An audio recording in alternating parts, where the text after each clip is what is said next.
right. G'day, everybody. So play a bit of chill out music while we get everything together.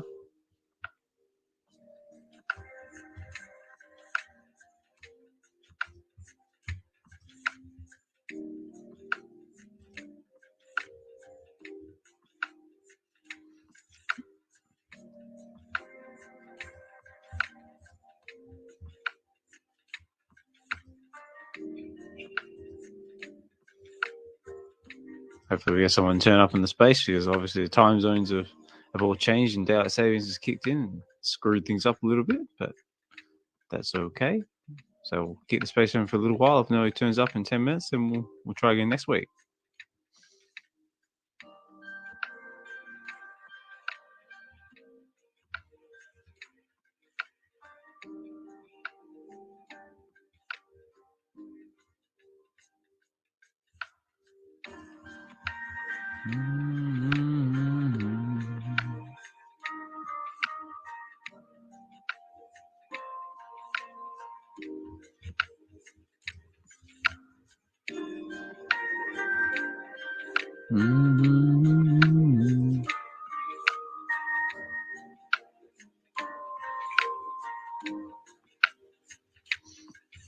Try just checking out the market, see what's going on. Got the Howard the Duck drop today.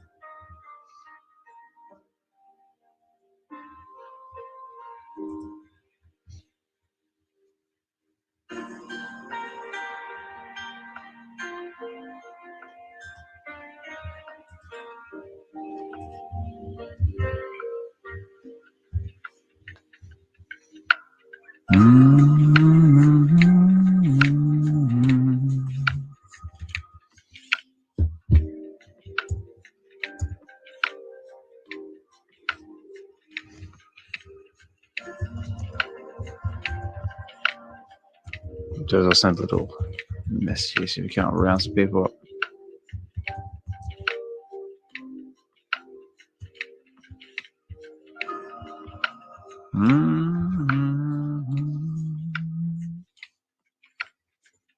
So I'll give it a few more minutes.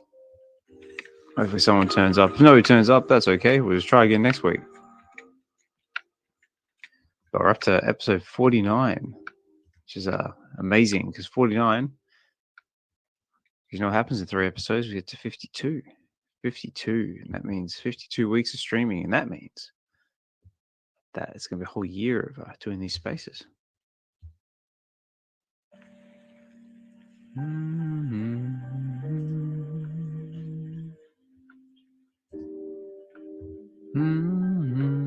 Hey, double Quill in the house. How are you, Quill? Hope all's good with you. So we're running a little bit differently this time around because of all the daylight savings that just happened. So it's stuffed everything up. So unfortunately, I have to do these spaces an hour later than normal, because for me to do them at the normal time is 3 o'clock in the morning here. And as much as I would love to do these spaces at 3 o'clock in the morning, my wife will kill me if I end up talking 3 o'clock in the morning. I have enough trouble getting away at 4 o'clock in the morning. But that's cool. We'll just chill for a minute, see if anyone else turns up, and if not, then we'll just get into it. I hope you guys are well. Hope you guys did all right on the drops. Also, let me know if my audio is all right as well, because I know I had a bit screwy last week.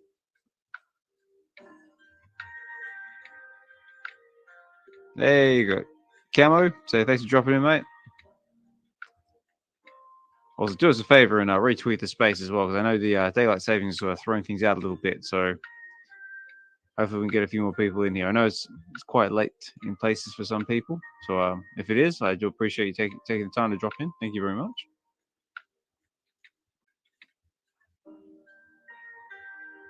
Right, I'll give it a few more minutes and then we'll get into it. A few things going on in the space. We've had the recent drops. Got the crypto market pumping, which is nice to see if you're into that. Got a few announcements on the film and game front that we can talk about. A few things going on in the community. Yeah, a couple of things to talk about. Hey, got boost for you. Boost for you. Thanks for dropping in.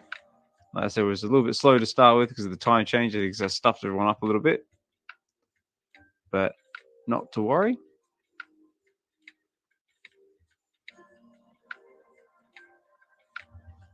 All right, we'll give it one more minute, and I think we'll get into it. Also, at any point, if anyone's able to, you feel free to come up and chat and say hi. I know the spaces are always much better if I've got someone to talk to, because as much as I enjoy listening to the sound of my own voice, it gets a little bit boring.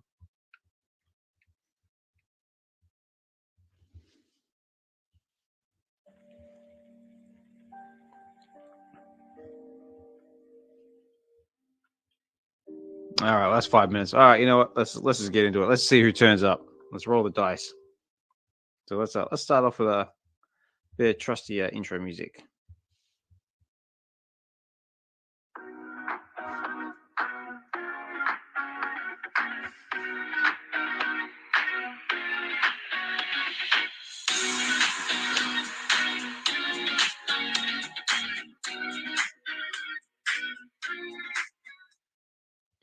All right. G'day, everybody. Osmond Collect 63 here, and we're back again.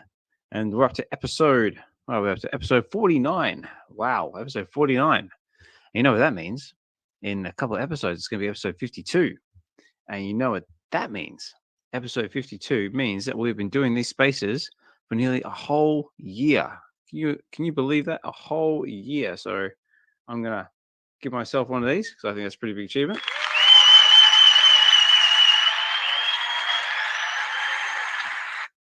So yeah, that's pretty cool.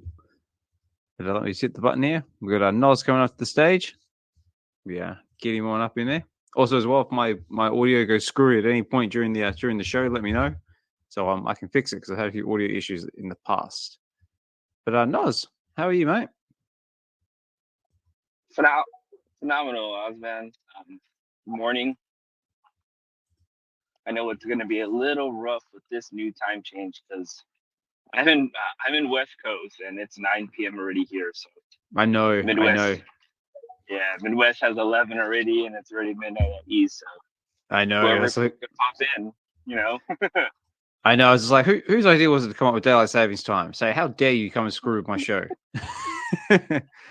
Right. But yeah, I know. But fear not, everybody. It's only going to be for about 2 weeks, because our clocks over here in the UK change on the 31st. So nice. We'll be back to normal in a couple of weeks. Nice. There you go. Yeah, but Nos, how are you, mate? How's dad life? Oh, dad life is awesome with the 4th. Remember, I had 3 before my most recent one. I know. I remember. I just reset the clock.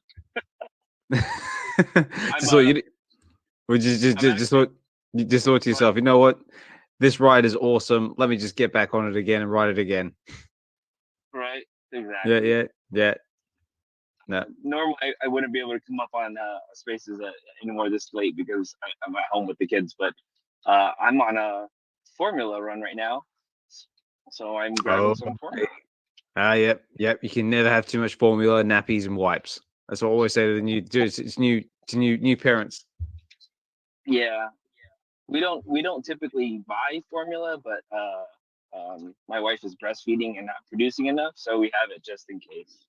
Ah, yeah, nice. But anyways, yeah, so I'll keep you company here for as long as I can, till I get back home.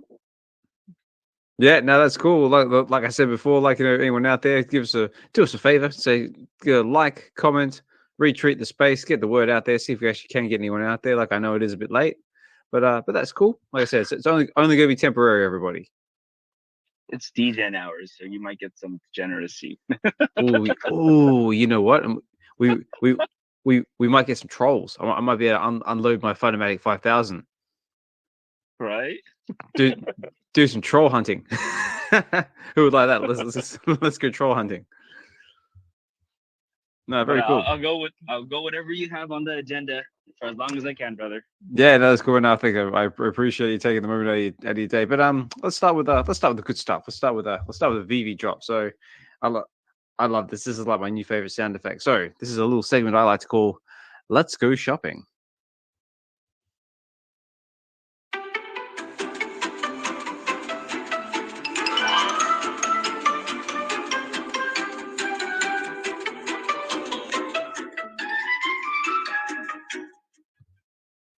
So yeah, so Nos, how did you go on the on the drops at all? So did you score anything on the Joseph Parker drop, the jukebox, say maybe the comic? How'd you go? Yeah. So got really lucky out of the three you just mentioned. So I went for the Parker. I put about 8,500 MCP. I wasn't selected, which I wasn't surprised because the low mint count. So congrats for all those people that hit. But yeah, I went for the jukebox. I got a jukebox under retail, but it's not a big deal. And I went for the record, and I got a mint number 26 SR. So, Nice. yeah, so I'm sitting on that. And then the Spider-Man comic, I got the lowest public mint SR. So I know, I saw. really So lucky. let me give you one of these if I can find that one. Yeah, that's awesome, man. Yeah, really lucky the last few drops. So regardless or not, I go for the buy now. Never anticipating you're going to hit the SR, but if you do, it's awesome. It's great. So it's not too bad. And then the big question on everyone's mind is: did you hold on to it? Did you flip it? Did you sell it? So currently, I'm holding on to both. I do Nice. have some game plans for the record, just because it is already announced that if you have a full set of all the records when they come out, there's going to be something for it. So I bought the DYOR and the common and F.A, but so I do have the set for the records right now. So nice. We'll see how long I could keep it up for, and we'll go from there. And the comic, I'll probably share it out there for any of the LPM hunters that want it. I'm not going to force it upon anyone. I'm not trying to sell it fast because I like it. It's cool that I got it. And I know if you don't sell it super fast, especially with LPMs, it's not like a floor mint, it's not like a random mint, so special mints, we already understand holds a premium. So if I do get an offer, great. If I don't mind holding on to it. So one of the LPM guys hit me up. Very cool. There you go. Oh, well, there we go, guys. So keep that in mind. So if you're looking for yourself for the SR of the latest comic book dropping, I believe it was let me find it. It was Amazing Spider-Man number, because I'm just looking at it right now on my computer screen. Amazing Spider-Man number 149, which is the first appearance of the clone of Ben Reilly. So not of the Scarlet Spider, which we've already got on the app, which I believe is Web of Spider number 118. But this is the first appearance of Ben Reilly, the clone of Spider-Man. So the other one is when he first puts on the suit. So just there's a bit of confusion there. But yeah, I mean, that is a cool comic. I mean, I do particularly like the Ultra Rare on that one because I reckon it goes well with the Ultra Rare of the Web of Spider-Man number 118. It's very nice. Yeah, and, I like the Ultra Rare that one too. Yeah, looks good. Looks pretty clean. But I tell you what, let's do a little bit of market watch. Let's find out what our jukebox is going for, because I went for the jukebox on the drop as well. I managed to score myself a 3-digit palindrome mint. I got a 434, so yay me. But I still have to pick up some records though. So I got this awesome jukebox, but I got nothing to play it in. So let's have a look. So right now, currently, the jukebox is going for Oh, it is going for 9 gems on the floor. So if you're looking to pick yourself up a jukebox, now might be a good time. It's going well below retail, which 15 gems was the drop price.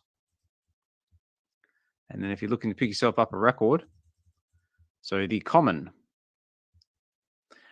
record number 1, Living in Delusionville, the original, is currently going for 17 gems and 50 frags on the floor.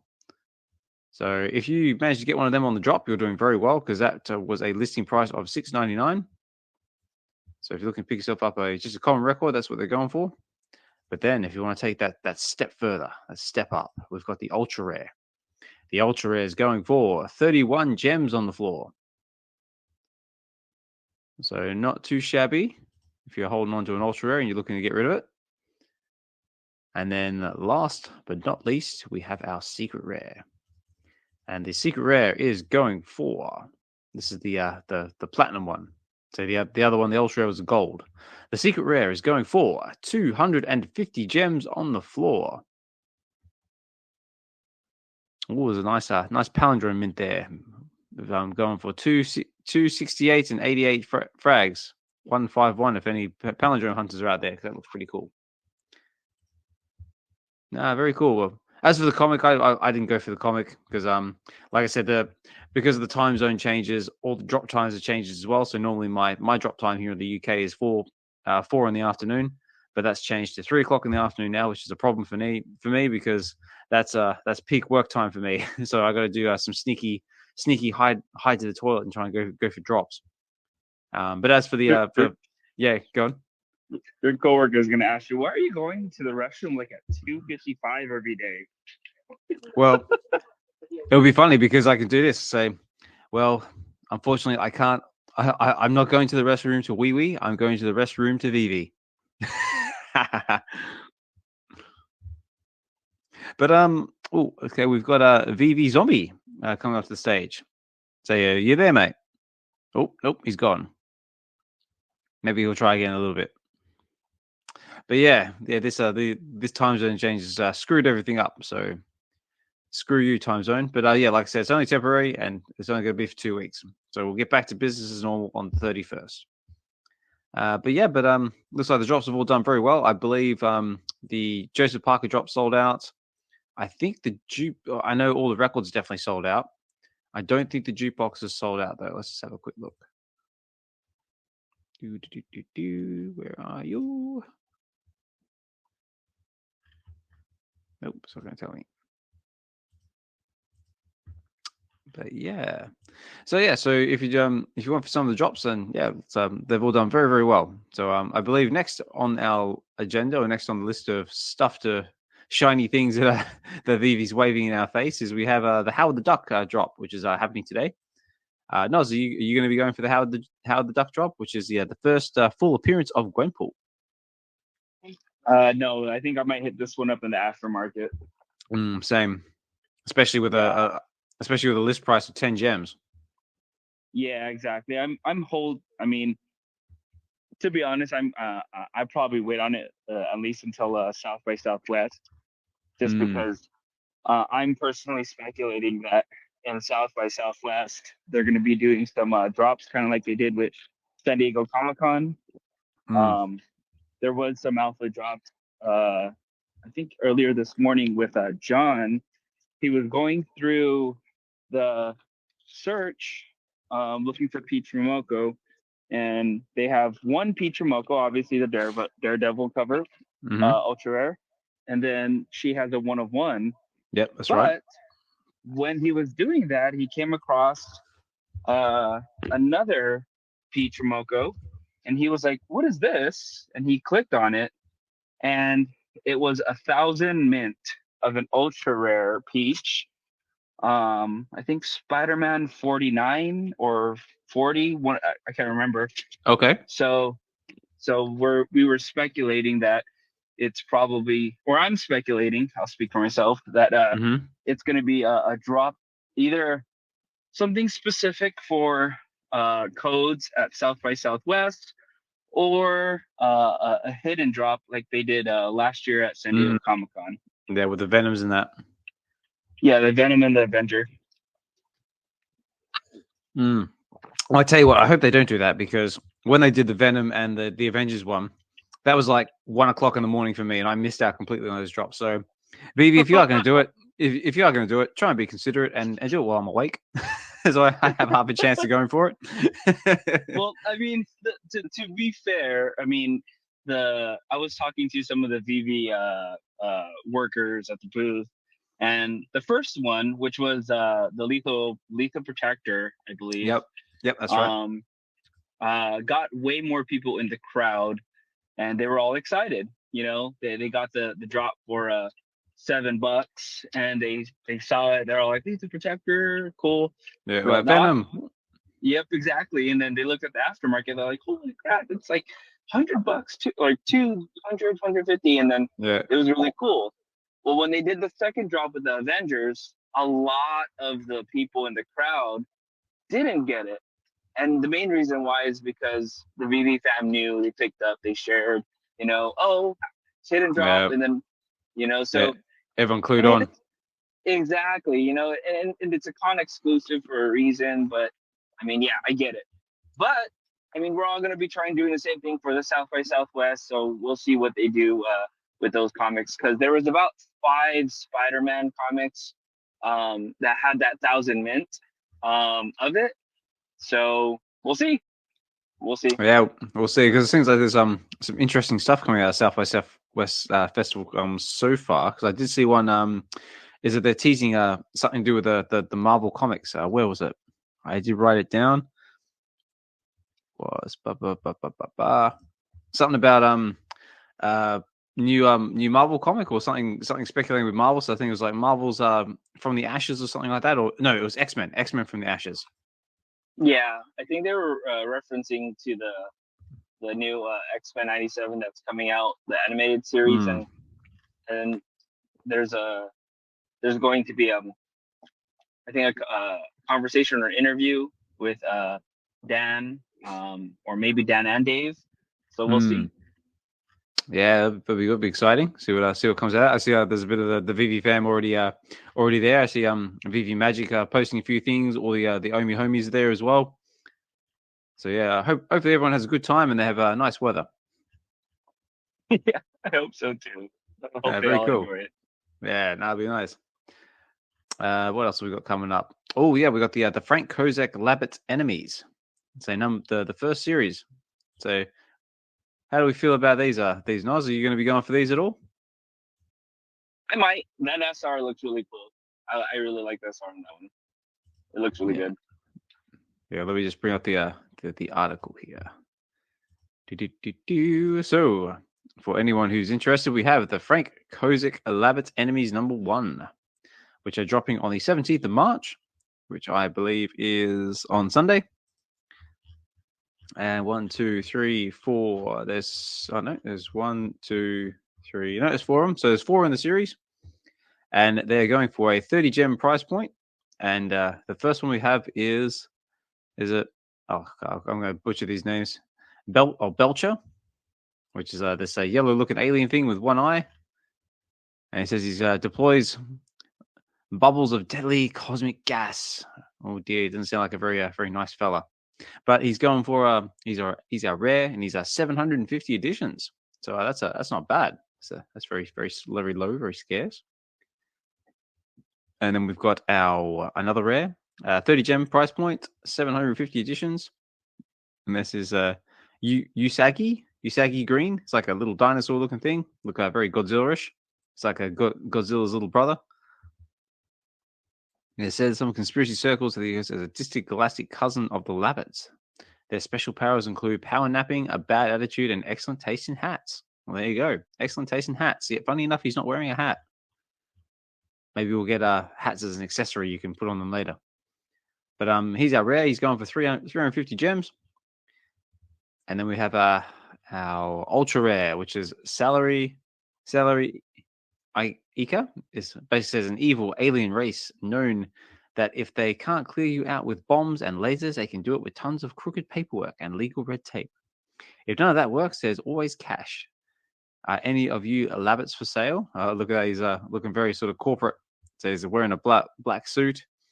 He's got a very what can we call him? Like sort of Tales from the Deep, like little frogman looking thing here. He's got his suitcase full of money. And that's a 30 gem price point. That's 450 editions. So we're getting lower. So it's not bad.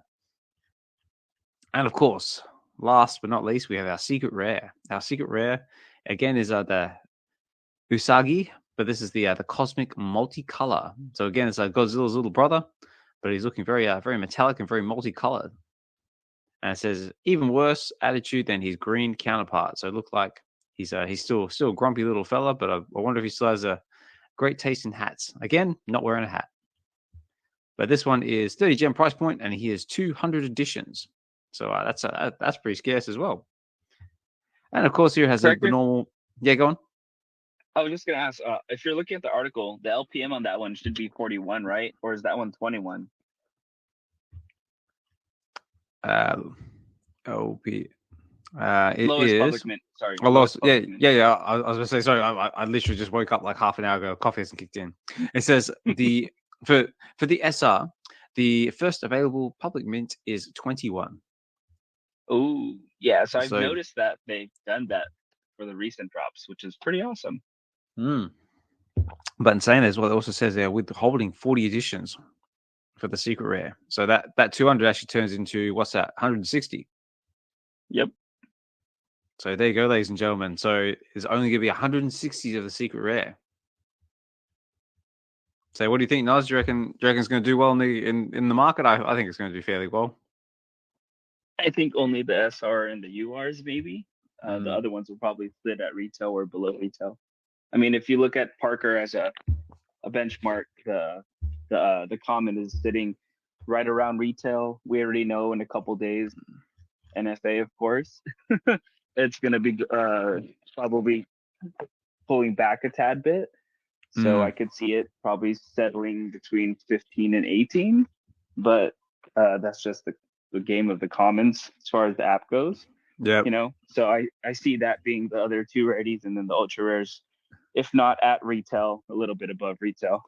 And then with that scarcity on the SR, it's going to be kind of like how the Parker gloves are sitting 200-300 plus. So we'll see. Yeah, well, but let's have a look at the gloves and see what they're sitting at. And also the game of commons. I like the sound of that. That sounds very Game of Thrones-ish. So I should have like a little sound effect. Like we start a little segment for the show called Game of Commons. I can see a game coming out of that. It's like Game of Commons. Dun dun dun dun dun dun. Love it. Right, let's have a look. Let's do some more market watch. So let's do the Parker gloves. So we have our Team Parker black gloves, which is our ultra rare, and they are currently going for 42 gems on the floor. So they're not doing too bad, considering the listing price was 20 gems. And we have our ultra rare framed photo of Joseph Parker. Also, before I forget, congratulations to Joseph Parker as well. He won his fight. So that's a awesome thing to see, like especially like with VeVe promoting it. So the frame photo is currently going, it's currently going for 20 gems and 88 frags on the floor. So just a smidge above retail. And last but not least, we have our golden gloves. The golden gloves, which are secret rare, they are currently going for 369 gems and 99 frags on the floor. So if you manage to pick yourself up some golden gloves in the market and trying to get rid of them, you're probably doing all right. But yeah, I mean, like everything in the VeVe market, I would probably wait till the next shiny thing comes out, and then prices might move around a little bit. But in saying that as well, I should probably do this because this is always very, very important to do. Work.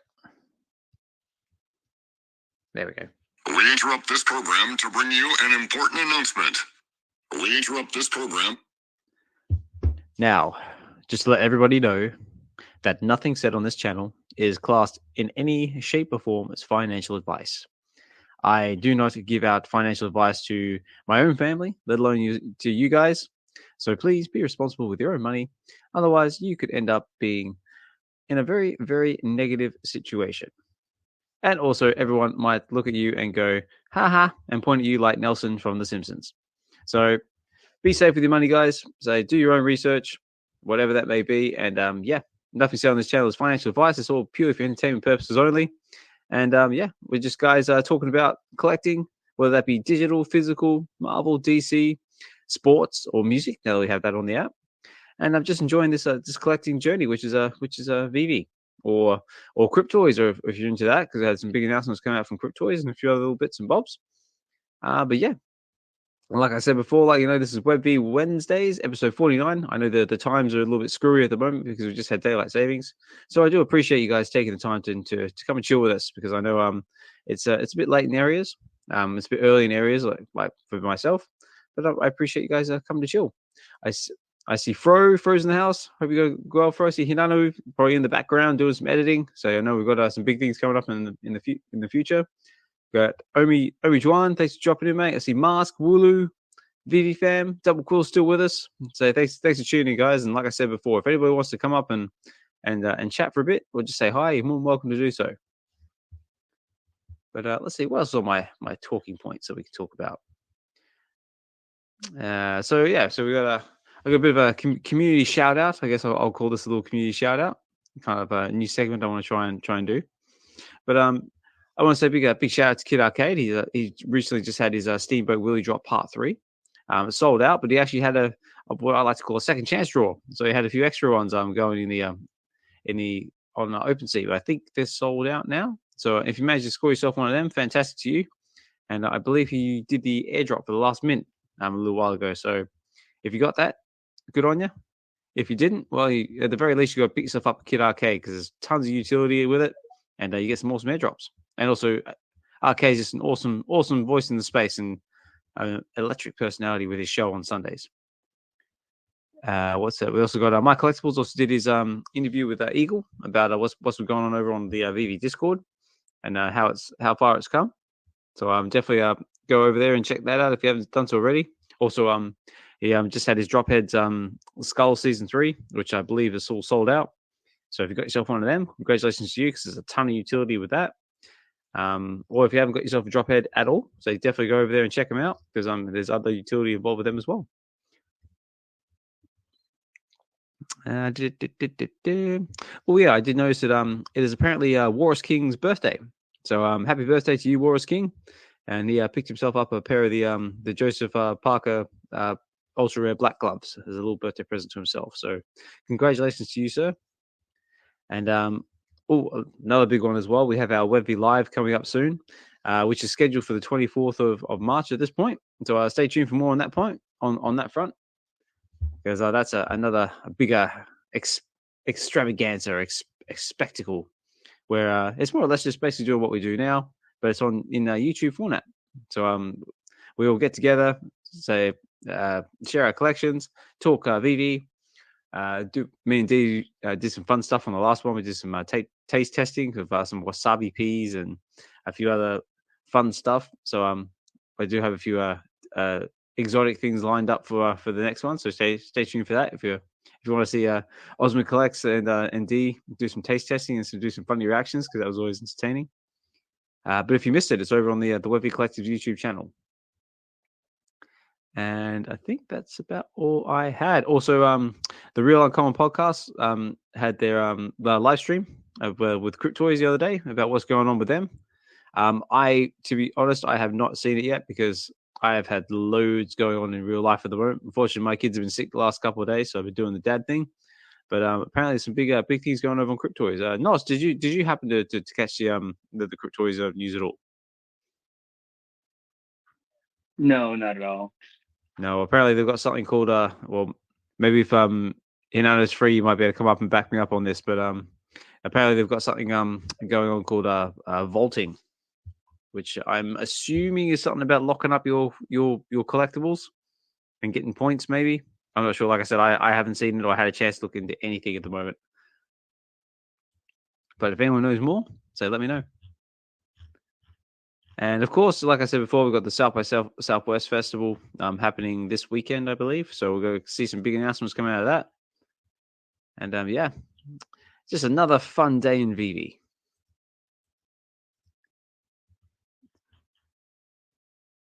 Let's have a look. Oh, hey, as I just got home right now, so I'm gonna step down on listener mode. But thanks for keeping up the space, man. And I'll catch you later. Yeah, okay? no worries. No, so thanks for dropping in, mate. Thanks for chilling with us. And yeah, have fun, do the dad thing, and we'll talk more soon. And we got OMI-Juan. So I'm not sure if you've been up here before, but thank you for dropping in. How are you? Doing well, my friend. It's good to be up here on stage with you, Ozman. No, thank you very much. So it's always nice to have someone to chat to and not just myself. No worries. Yeah, happy to be here. And yeah, I just wanted to jump up real quick because I did have some information for you. As far as that Cryptoys thing, I think what's happening is their own IP is, I think they're going to be taking it off and locking it up in a vault. So it's kind of like basically like this is going to be your last opportunity to be able to buy those. Oh, so I think okay. I think that's what they're referring to. So. Ooh, sounds interesting. Like, yeah, I'll have to go over and check out the video that the Real Uncommon podcast did with them, and do some reading. But do you own any Cryptoys? I do. Yeah, I'm a big Star Wars guy, so as soon as I saw that they were dropping Star Wars, I had to jump over there. So. Ah, nice. Yeah, I got a couple of I think I got a couple of Lukes and Leias. I got a few Disney ones as well. Yeah. Oh, here we go. Here we go. So we got Hinano coming up to the stage now. This guy will know what's going on. Oh, absolutely. How are you, bro? Sorry, I was on the elevator up. I didn't hear a word you said. But what's up, guys? What's up, OMI-Juan? What's up, Hola, Hinano. Dude, NosClint, Wooloo, Double Quill, a language I can't pronounce, VeVe fan, and Fried Labbits. Fried Labbits. That's it. Always in the house supporting the channel. Yeah. How are you, mate? I'm good. I just literally got home not too long ago. Long day. Long hot day. How are you guys doing? Yeah, good, mate. So we're just chilling in the space, just trying to keep things going. Like I said before, like, you know, with the time zone changes, kind of screwed up the times a little bit. So we had to start an hour later than we normally do, only because for me to keep the spaces going at normal times means I have to get up at 3 o'clock in the morning, which I don't mind doing, but my missus will kill me. So I have to stick with normal time. So I have enough trouble getting away with 4 o'clock in the morning, let alone at 3. Well, we don't want death. So I think you got to do what you got to do, man. Exactly. Death is kind of permanent. So I'd rather just go forward an hour. But like I said, it's only going to be for 2 weeks because our clocks will change at the end of the month. But the daylight saving is really killing me here because like the drops now for us, I got to get up at like 4:50 in the morning to get on the wait list. That's like 10 minutes before drop time, which drop time is like 5 in the morning here in Hawaii. So yeah, it's a bit of a struggle, and I'm a night owl. I don't go to bed till like maybe around 1:30 because I'm working. Yeah. Oh yeah. So sometimes like what was it? I think it was Ben Riley. I missed that drop. I slept through that. And then this morning, Dee got up while I was sleeping, and she went on both our phones. And then I got what'd I get? I was able to land a poster without using any MCP. Nice. Yeah. So, yeah. But I wanted to answer your question about vaulting. Yes, please.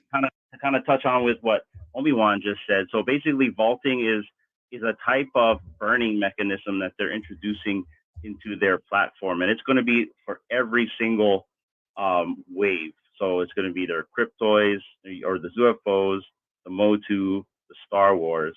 So essentially, what that means is the commons are going to burn. They're burning all the commons, and the vaulting mechanism is basically they're going to lock up everything else. So like I think the UFOs, it's the common and uncommons that they'll just the commons. So for UFO, it'll be uncommons and up above. And then for the rest of the other line, it's like rare and up above. So when they vault the remaining supply, that goes into a vaulted area. And the only way you can buy these vaulted cubes is with a golden ticket. That'll be the hero.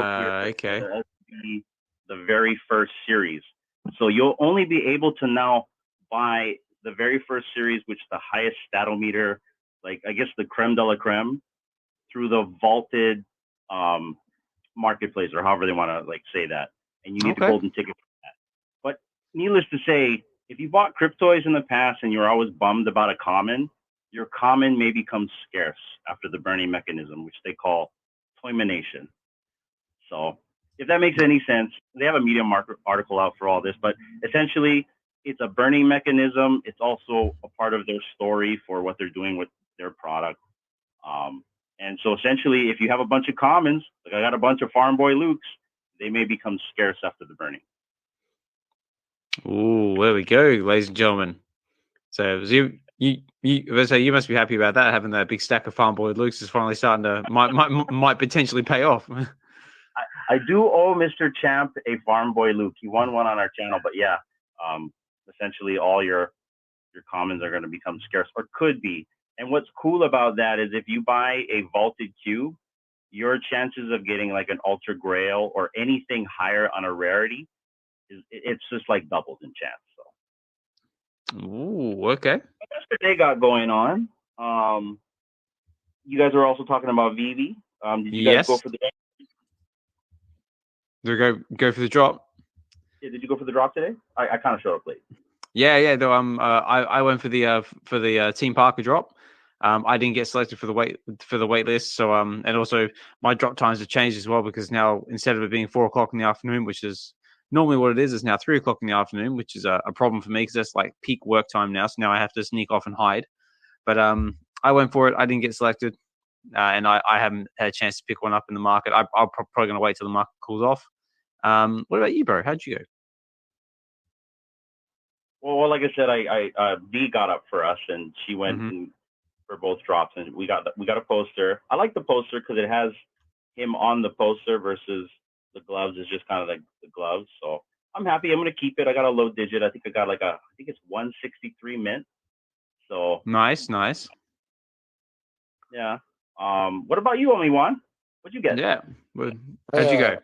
I did go for it, but I did not get selected, so I had to hit the market afterwards, and I got some of the gloves, the black gloves. Nice.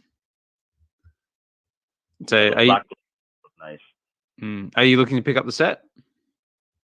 I don't know. I mean, I might get a poster because I'm with Hinano. I do kind of like the posters too. I think they kind of go good together with the gloves. So might grab a poster to go with those gloves. Very cool. And did you have any luck with any of the previous drops, like the jukebox or the Dragon Girl, or even the comic book? I did get the jukebox on the drop. I didn't get selected for the album, so I had to pick up an album in the market. And then as far as the Dragon Girl, I did have some Dragon Girls previously, so I went ahead and I minted a couple. So yeah, I was happy about that. Nice. Yeah, that Dragon Girl is a nice piece. I see it all over Twitter, Twitter at the moment. Like everyone posting with their creative vault pictures. Very nice. Yeah, the detail's really cool. I mean, you can, so it's just it's a nice piece, nice centerpiece. And is anyone going for the comic book today? Howard the Duck #1, first full appearance of Gwen Pool. I will be going for it. Yeah, I've always liked that Gwen Pool character. I've been a fan from the start. So yeah, it is very. Yeah, go. I think I'm gonna sleep in. Yeah, I gotta be very picky and choosy now for which comic I want to wake up for at like 4:50 in the morning. Yeah. I may go in the aftermarket and pick something up. Yeah, no, I mean, I'm probably going to wait into the aftermarket as well. I mean, like 10 gem price point. I mean, 10 gem price points, but it's 5,000 editions. I was like, nah, I think I'll wait. Maybe pick up try to get an ultra rare or something, maybe. But it is very interesting though, because here's a little bit of speculation. We were talking before in a past episode about Taylor Swift, because obviously we know Taylor Swift there's a high probability that she's probably going to pop up somewhere in the new Deadpool movie, because it's been heavily teased. But there's always been the speculation of what character she's going to play, and everyone's always been saying, oh, Dazzler would be like the obvious choice, because singing background, she kind of looks like Dazzler, very very very very likely. However, someone did also make the suggestion that maybe she plays Lady Deadpool, which is also another good fit. But what if Taylor Swift plays Gwenpool? What if this is potentially Taylor Swift's character, Gwenpool? What about that?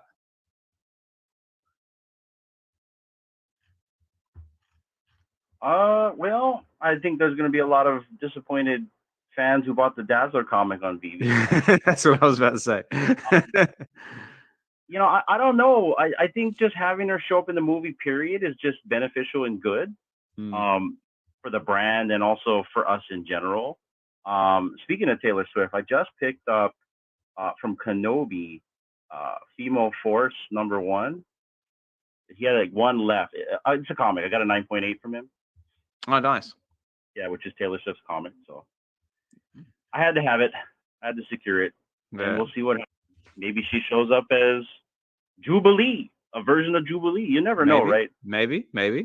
So, what's the comic called? Because I'm not familiar with that one. It's called Female Force. Female Taylor Swift. Force. Yeah, and I believe, I think Selena Gomez is on the cover. Travis Kelce, is that how you say his name?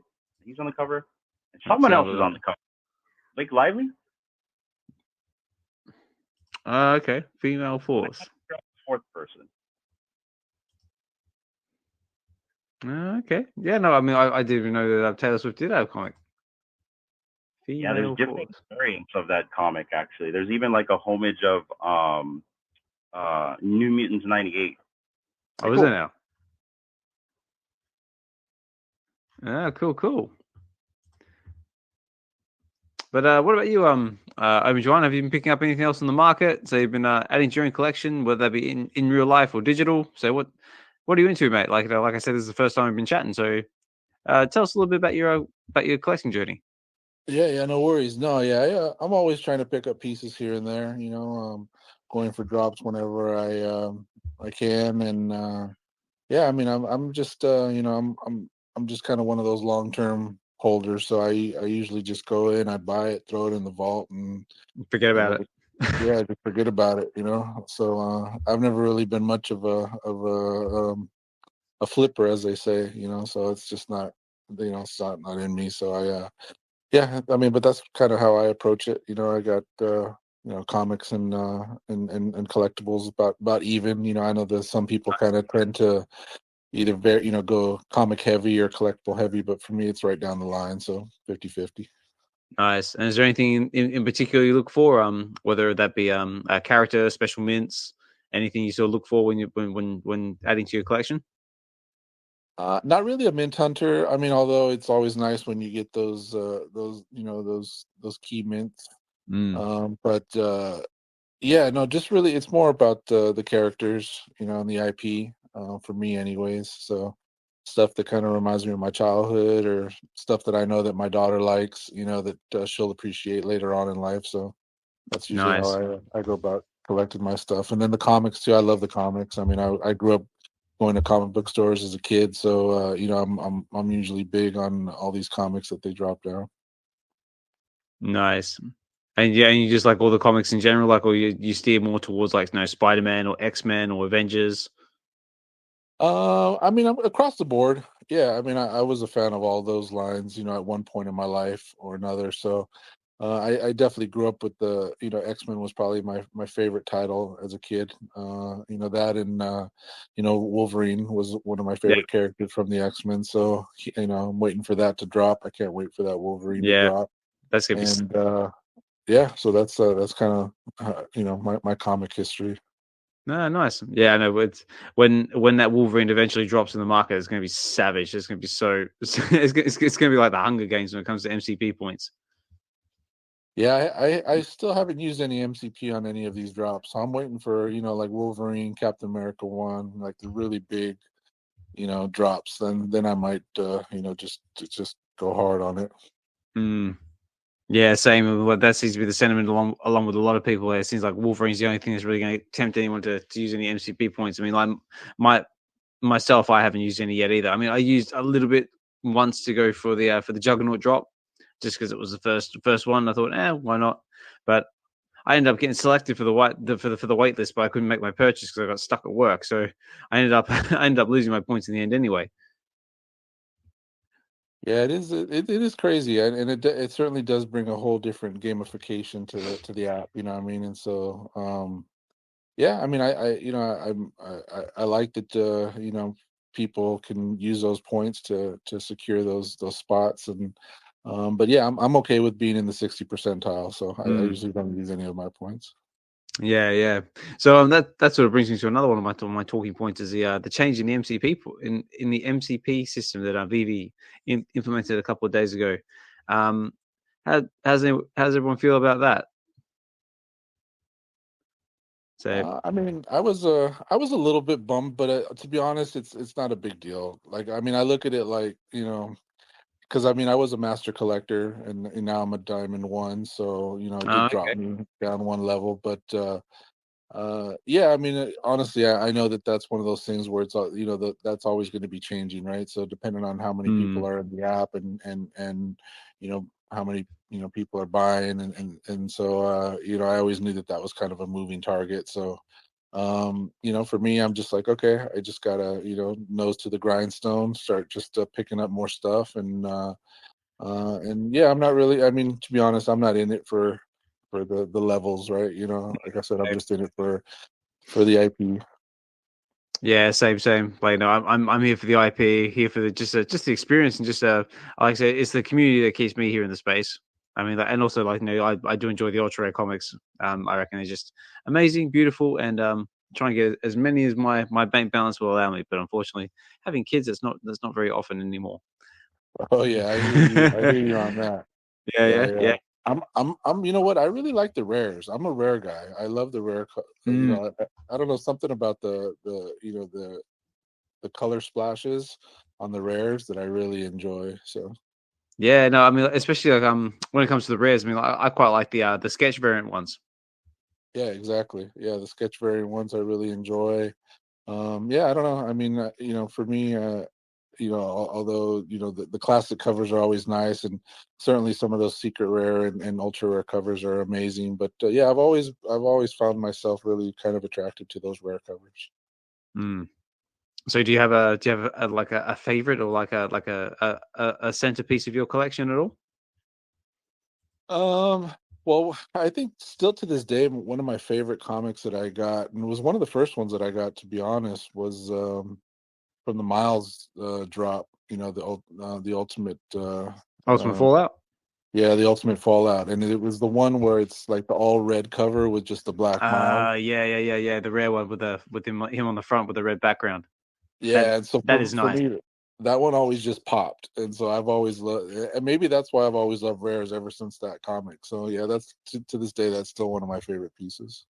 Yeah, I mean we've got a couple of comics like that with the red backgrounds.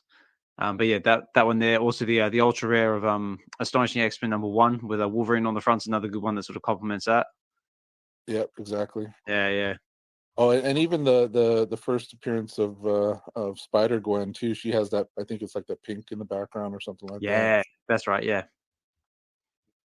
Actually, another good one as well is the ultra rare of I can't remember now.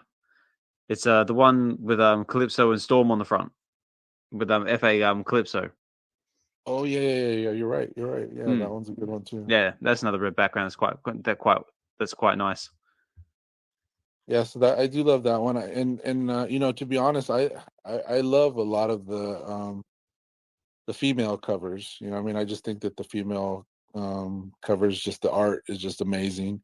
Another one of my favorite ones too is the secret rare with the Scarlet Witch. I can't remember which one it is, but it just has the Scarlet Witch in front. Yeah, Yeah, so, that's I want to say it's an Avengers one. Yeah, it's an Avengers one. Yeah. But yeah, I can't remember either. But I know the one you're on about. But yeah, that is another one that's quite nice. If anyone can remember which Avengers comic that is, put it in the comments down below, because I'll quickly look it up and see what's going for in the market, because that's actually, I mean, like, I normally don't go for the secret rare comics, but that is definitely one that I'd be interested in trying to see where it's at. Yeah, that's one that I had my eye on for a while, and eventually I just pulled the trigger because it just kind of, like, slowly but surely, it was just going up and up and up. So I was like, you know what, I'm just gonna go ahead and secure this and put it in the vault. Aha, here we go. I found it. It is Uncanny Avengers #1. Oh, yeah, I remember this one. This is the one with the uncommon, which had Captain America on the front doing his Saturday Night Fever disco dancing. Yeah, you're right. Yeah, that's right. That's it. Yeah, I remember me and Dino had a big laugh out of this one when it first dropped, saying, like, you got like everyone, like, they basically got like a big Saturday Night Fever thing going on in the background. But the secret rare Scarlet Witch comic that we were just talking about, so Uncanny Avengers #1 is currently going for 79 gems on the floor. Ooh, and and the mint number is 1945. So I wonder what happened in 1945. So that one's there, available if anyone's interested. But yeah, that is definitely one of the better SR comics. What What about you? Hinano, have you picked up any comics lately, or been doing any buying in the market? Yeah. Let me see. Let me pull up my VeVe account here. What did I get? I recently picked up Amazing Spider-Man 149. I got my 3-digit uncommon. I'm kind of like you, OMI-Juan. I like the rares, but I'm more of an uncommon person. I just have a thing for black and white and sketch variants. And then I also got ASM 149 common, and then an ASM 149 rare. So Nice. my latest. And then I also did get the Dragon Girl, but I went and picked it up in the aftermarket. I didn't craft. I should have waited too because I could have gotten it cheaper, but I had to have one of that. I did go for the jukebox. I landed the jukebox. I did not get a record. And what did I end up doing? I ended up buying a common, I guess.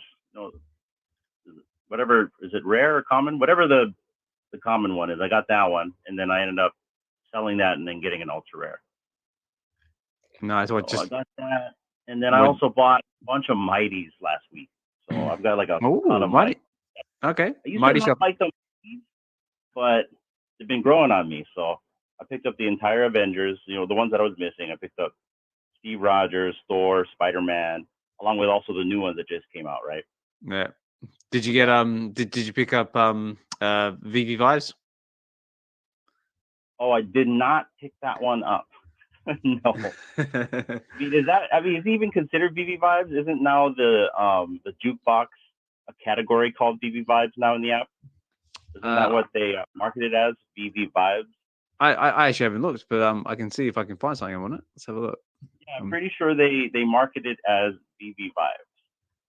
I'll have to have a look. But just for anybody who's interested, I've just got the market watch here for the Shakura Dragon Girl. I think I said that right. Which is the new Dragon Girl, which just dropped, and that is currently going for 38 gems and 99 frags on the floor.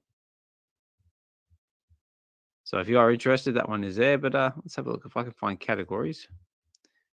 If it will let me.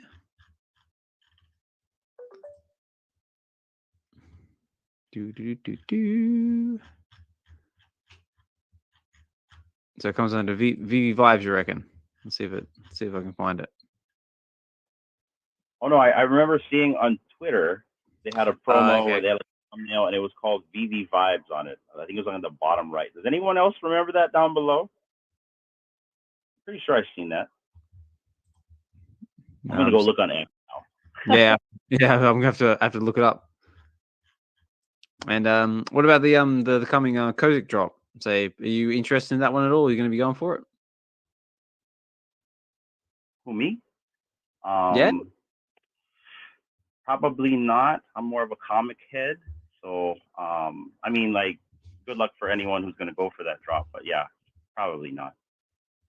Yeah. What about you? Yeah. Sorry. No, go ahead. I was going to say, what about OMI-Juan? Are you going to be going for it? I might sit that one out. I've never really picked up a lot of his pieces, so each his own.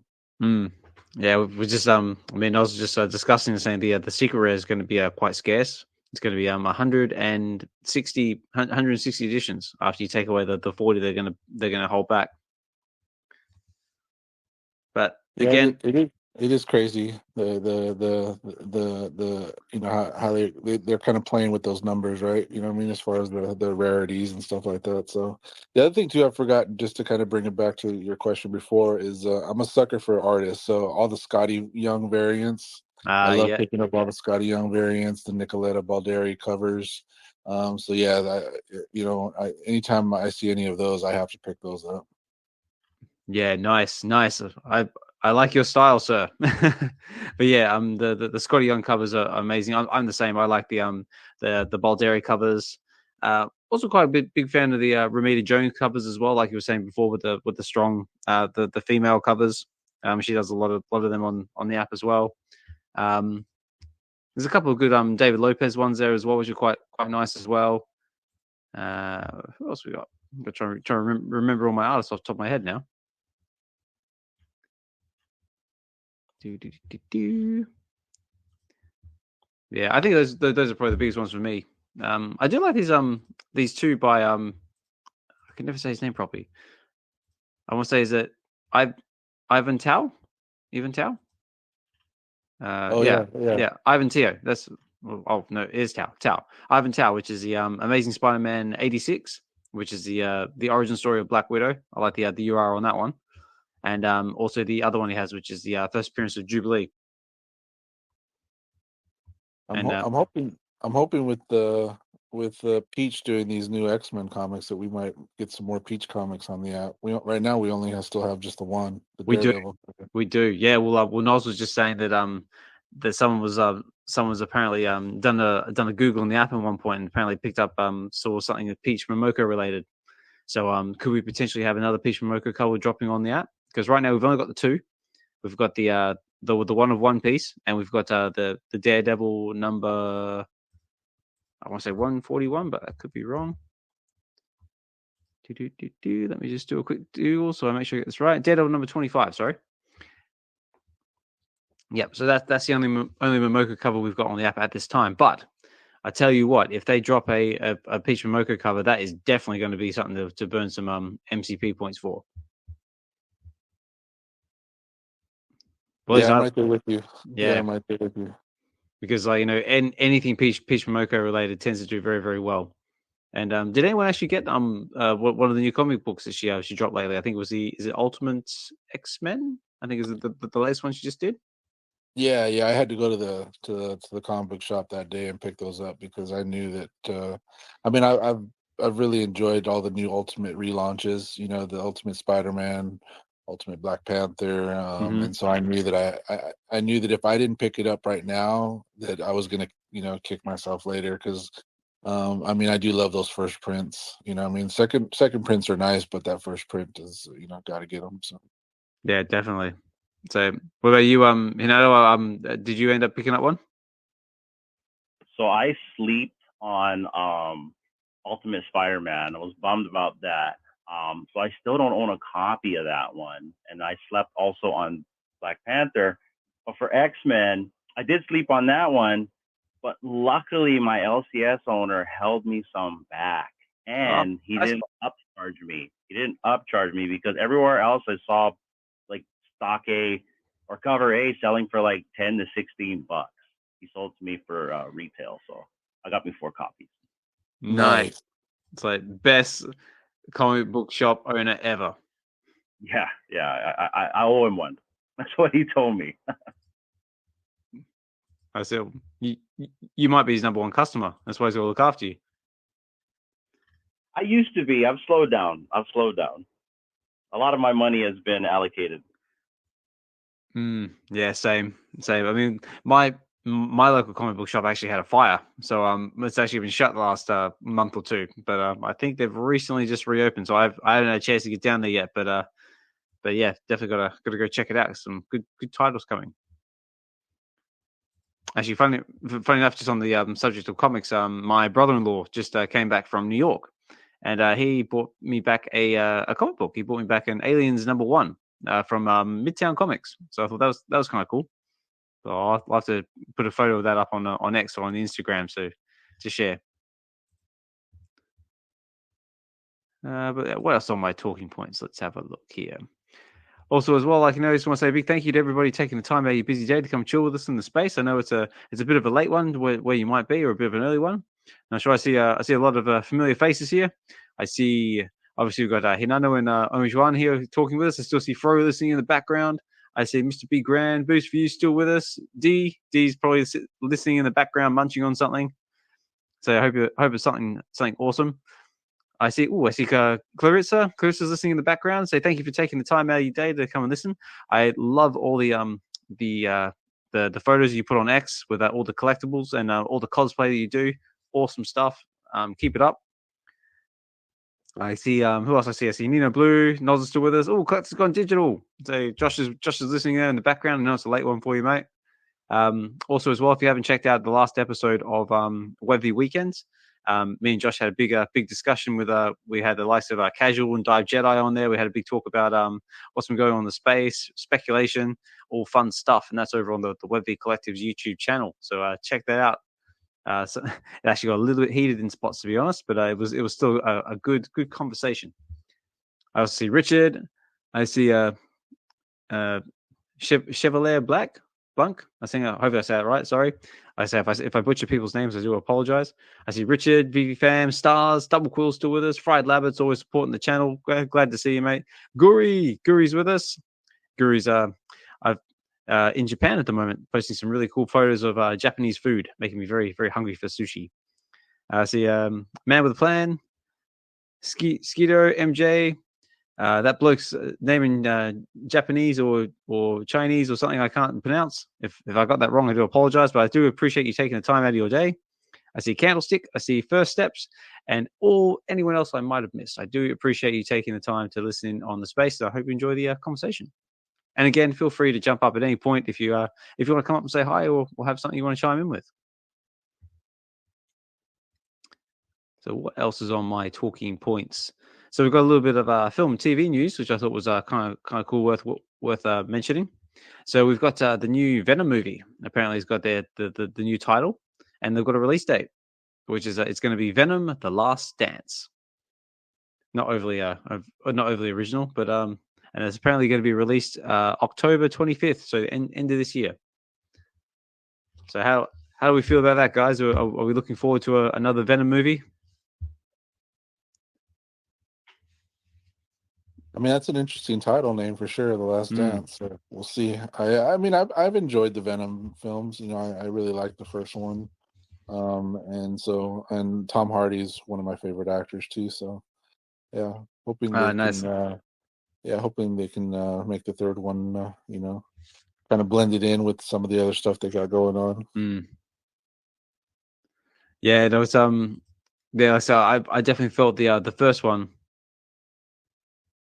So yeah, I definitely felt the first one was probably the better one. The second one was a little bit of a sort of, I don't know. The second one, like, you know, Let There Be Carnage was good. I mean, like, I like Carnage. Carnage was like awesome, but it just seemed like a bit of like, you know, a little cry fest between Eddie Brock and Venom. It was like, you know, like you can't live without me. I love, like, you know, etc. Is just like, I don't know. It was a bit meh.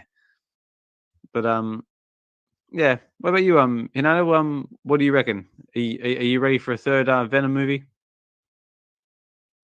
So I only saw the first one. In fact, I only saw the first one this past 2023 summer when I took my daughter and a bunch of her friends on a staycation at a condo. And then you can rent, like, or not rent, but you can actually go to like the front desk and get like free Blu-rays. And so that was the first time we saw Venom. It was actually good. I liked it. And we've been wanting to watch the second one, but I haven't been able to find it on any of the streaming platforms that I pay for, and I'm cheapskate, so I don't want to pay for anything. I'll just wait until it shows up. So we haven't seen number 2, but I'm looking forward to seeing number 2. I heard some mixed reviews about that, and I'm down for a third one. I like Tom Hardy as Venom. I think he does a good job. He does do a good job, and Tom Hardy just as an actor as well is also very good, like very, very rounded. Very true. In fact, people don't realize that he was in one of the last TNG Star Trek movies as Shinzon. He was Picard's clone. He was. That's very true. Yeah. Yeah, that's early Tom Hardy. That's before he got to Bane and sort of like, you know, propelled himself into stardom. But I personally like some of the stuff he's done, like obviously we've done Legend. Legend is really good where he plays the Cray twins. That's very entertaining. What's another good one? Obviously there's Bane, like, you know, Dark Knight Rising, where you can't understand a word that he says, but he just put in a very good performance. What about you? Yeah, go on. I was gonna say he was pretty good in Inception too. Funny enough, Inception is one I have not watched, so it literally slipped off my radar. What? No, I know. The movie guy here is not watching Inception. Oh, mate. Shame. I know. What? Like, I know. It's just like this. It's like where is that? That one. I know, ladies and gentlemen, boys and girls. It is a sad fact that Osmond Collect 63 has not seen Inception. I have not. It literally just slipped off my radar. So, but now that I've been reminded of it, maybe I can make that. Hopefully, convince the missus to have that as a Saturday night movie night. I know. Maybe I'll have to post it in the spaces, make myself accountable. I'll have like some proof to the community that I'm watching Inception. Yeah, dude, watch that movie. That movie is a trip, and it's also a classic, and it's just badass. I mean, if you like, what's the director's name again? It's Nolan. Yeah, it's Nolan. You'll enjoy that movie a lot. Yeah, definitely. Actually, just on the subject of Nolan, obviously we had the Oscars over the weekend as well, and Oppenheimer picked up Best Picture, and apparently Nolan picked up Best Director, which I think is the first one he's won in his 26-year career. So, congratulations to you, Christopher Nolan, for that.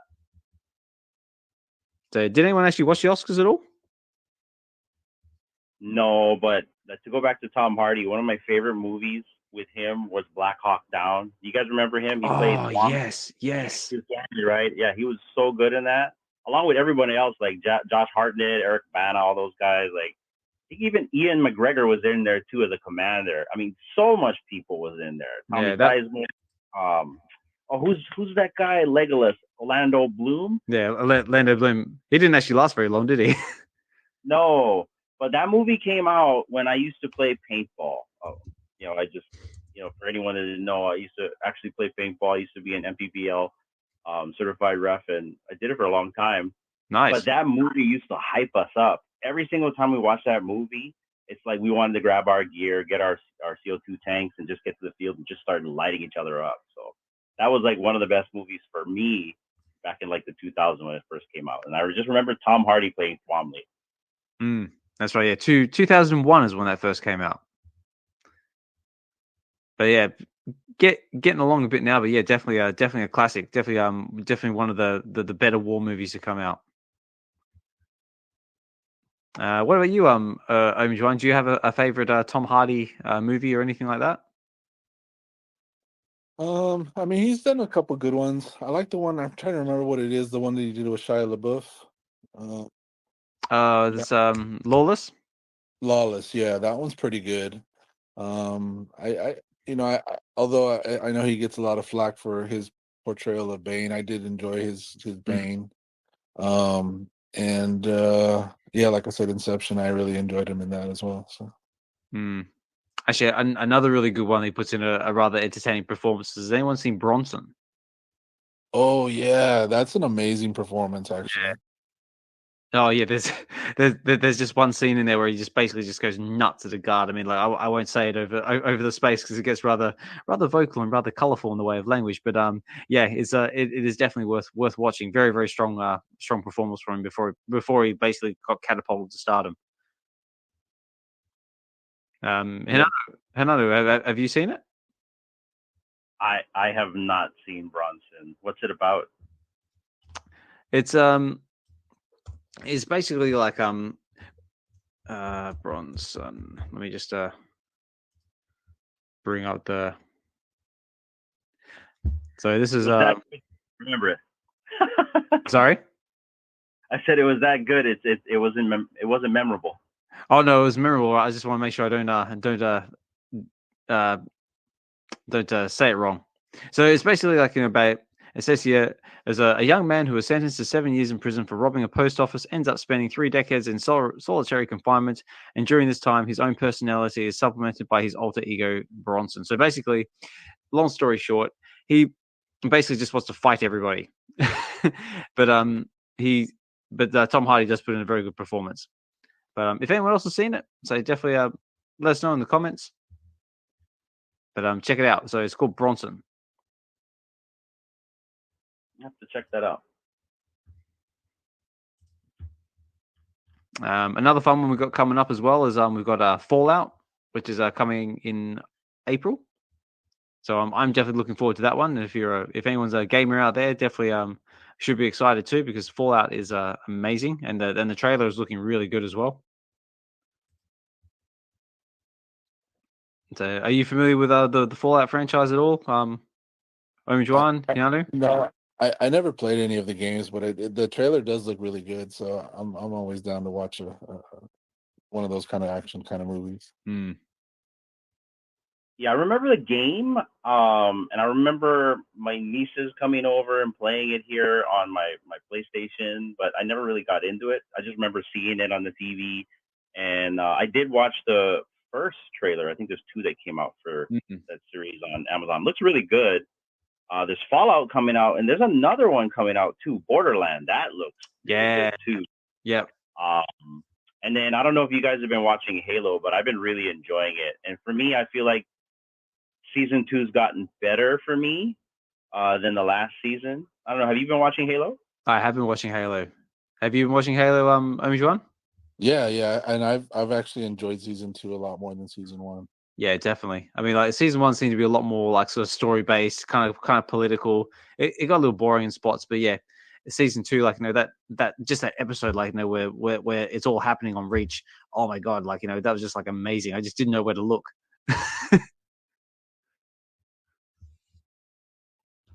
But I believe that one felt like it was just right out of the game. That episode when they were on Reach, that was amazing. 100%. Yeah, I know. I was just like, oh my god, there's like this happening over there. Like oh my god, like like Master Chief's going 1-to-1 with one of the Covenant. It's like this is like so cool. Well, and then also they give you the first-person shooter, vantage point at times throughout this season versus last season. Yeah, I admit last season was a little bit of a slow burn, more of a political thing, maybe world building. Get to see Master Chief out of the suit. But yeah, this one's pretty good. I've been really impressed and happy with it. Yeah, and I believe the next episode drops today, I believe. Well, at least it does for me. I don't know about you guys. Yeah, Thursdays, yeah. Very cool. Also, it actually, go on. It actually for D and I within like 3 hours. Here in Hawaii, we actually get to watch it a little bit early because everyone else is sleeping. Ah, nice. So, really good. We get to watch like all the stuff that usually airs on Thursday because it hits midnight for you guys. No, very cool. So yeah, we'll be looking forward to that. Also, as well, like how how jacked is this Pablo Escobar look? Like the guy who plays our Master Chief. I mean, the guy's built like a tank. He could definitely get beaten up. I mean, that guy just I don't know, man. He just looks like bleeding meat. Yeah, I know. I was looking at him thinking like if they didn't get John but I can never say his name. The guy who's playing the Punisher at the moment. Like if they didn't get him to that guy to play the Punisher, Pablo Escobar could definitely do Punisher. Oh, 100%. Yeah, he would make an awesome Punisher. Oh, shoot. It'll never happen, but that would be awesome. Yeah, well, you never know. Like, multiverses and all that. There could be a version of the Punisher where we see him. Is it within the realm of possibility? Absolutely. Is it likely? Probably not. But a guy can dream. Punisher 99. I'll tell you what, him not having the suit the last couple episodes, there's been some serious freaking beatdowns. Yeah. There's some serious he's. But how do you guys have a feeling about it at all? Like I've seen like a lot of like backlash like on Twitter and that about like saying like he's out of the suit, Master Chief has to have the suit. Is like I mean like that's true. Master Chief should have the suit because like that's iconic with the game and all that. But you can only do like so much character development, like just like looking at a mask, I guess. Maybe they're trying to go for a different angle. I mean, do you guys have any thoughts on that? You're not going to please everyone. In fact, here's a good example. So D and I do movie reactions on a totally separate channel from this whole Web3 space. And we got some bashed comments from gamers, maxis, whatever you want to call them, saying that the series sucks. They're not following the game. Microsoft sold out, blah, blah, blah. So you're going to have people like that are very passionate because they played the game and they want it to be this specific way. And that's understandable. But yeah, I mean, for me as a person just watching it for entertainment and not necessarily comparing it to the gameplay, even though there's times where it's like very comparable. Yeah, I'm enjoying it. Yeah, same. Yeah, I've had conversations with people like that as well. Like they're just like, oh, like on Reach, like this doesn't happen, or this is like out of order, or these shouldn't be here and stuff like that. I'm just like, Yeah, true. I mean, like the hardcore like lore fanatics will probably be like that, but this is like TV, and people they to put long story short, they want bums and seats, and they want viewership, they want eyes, so they're gonna do whatever they need to do that, whether that be alter the story, put an action scene here and there. Well, it's called an adaptation, you know. Yeah, well, there you go. But yeah, also as well, before I forget, if you haven't checked out Hinano and D's other channel, What the Flick, check it out over on YouTube, because I believe you currently the last one you did was Twister. Yeah, and I'm not trying to shield that, guys. That's something completely separate that D and I are doing. We're testing waters and just having fun along the way. But I gotta admit, the last one we did, we actually filmed that with the biggest bro. We filmed 3 movie reactions back to back to back. But I got sick last week, so it took me a week to get that out. But that was actually a fun one to do with him, because I mean, I liked the first Twister. Why are they making a second one, let alone utilizing the same name but pluralizing it as Twisters? Yeah. Like one wasn't enough. There's 2 Twisters coming, and then you got like this carbon copy sort of story, but it's modernized, and you got like a storm chaser, that's on social media instead of like a scientist. So it's kind of silly, but I don't know. It's a big dumb movie. I was really seriously wanting to see like maybe The Rock or Vin Diesel pop up out of nowhere. That's kind of what the movie trailer felt like a big dumb catastrophe movie. Yeah. So like the studio is just trying to make something just like either to hold on to a license or just to try and meet a quota or something. Well, as the biggest bro pointed out, like, who decided that we wanted to see a sequel to a movie that came out in 1990? Half these kids have no idea a movie called Twister came out. No, but Twisters definitely are coming out. Yeah, well, tell you what, I definitely remember Twister. So it was 1996, and it starred Bill Paxton and Helen Hunt, and it was absolutely classic. It was amazing at the time. It was hilarious. They had flying cows in the movie. They did, and you had Helen Hunt going, "Oh, moo cow, poor cow, poor cow." We've got cows. That's it. But yeah, but I mean, like back in the day, because at the time, like that sort of level of animation was like next level. Like that was like back in the days of like blue screen, and yeah, it was good. Check it out if you haven't seen it. The original, awesome.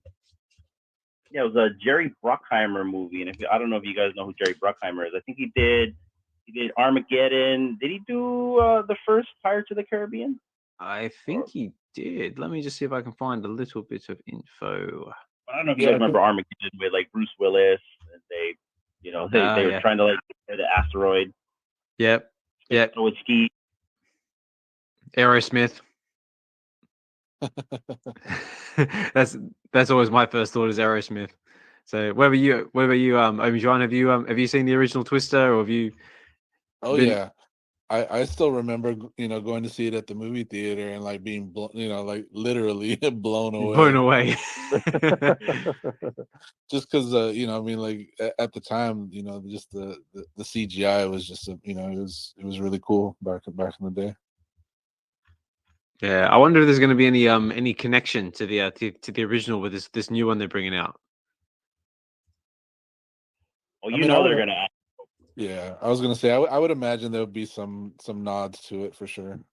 Yeah, well, they would have to. So I'm just looking at the casting list and the character list, and just seeing if there's any similarities. But so far no. But we'll see. So I think that's the latest one, Twisters, is due for release on. Let's see if I can find it. Expected release is July 19th. So that'll be coming up around July time. I will say this, Osmond. I went to go see the new Dune movie this last weekend. Oh yeah, yeah. I know. That's another one's on my talking points. Is apparently Dune is supposed to be like a masterpiece. Yeah, it was. I mean, it definitely for me raised the bar as far as science fiction movies go, for sure. Have you seen it all, Hinano?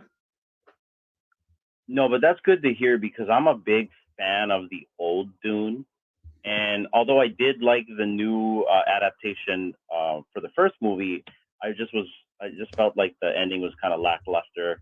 I didn't know it was coming that way in the first movie, right? Where it's like, oh, there's the end, shoot, but I've been hearing a lot of good things about the second one, so I'm looking forward to it. I'm like you. I've got a sick child in this house, so I haven't really been able to.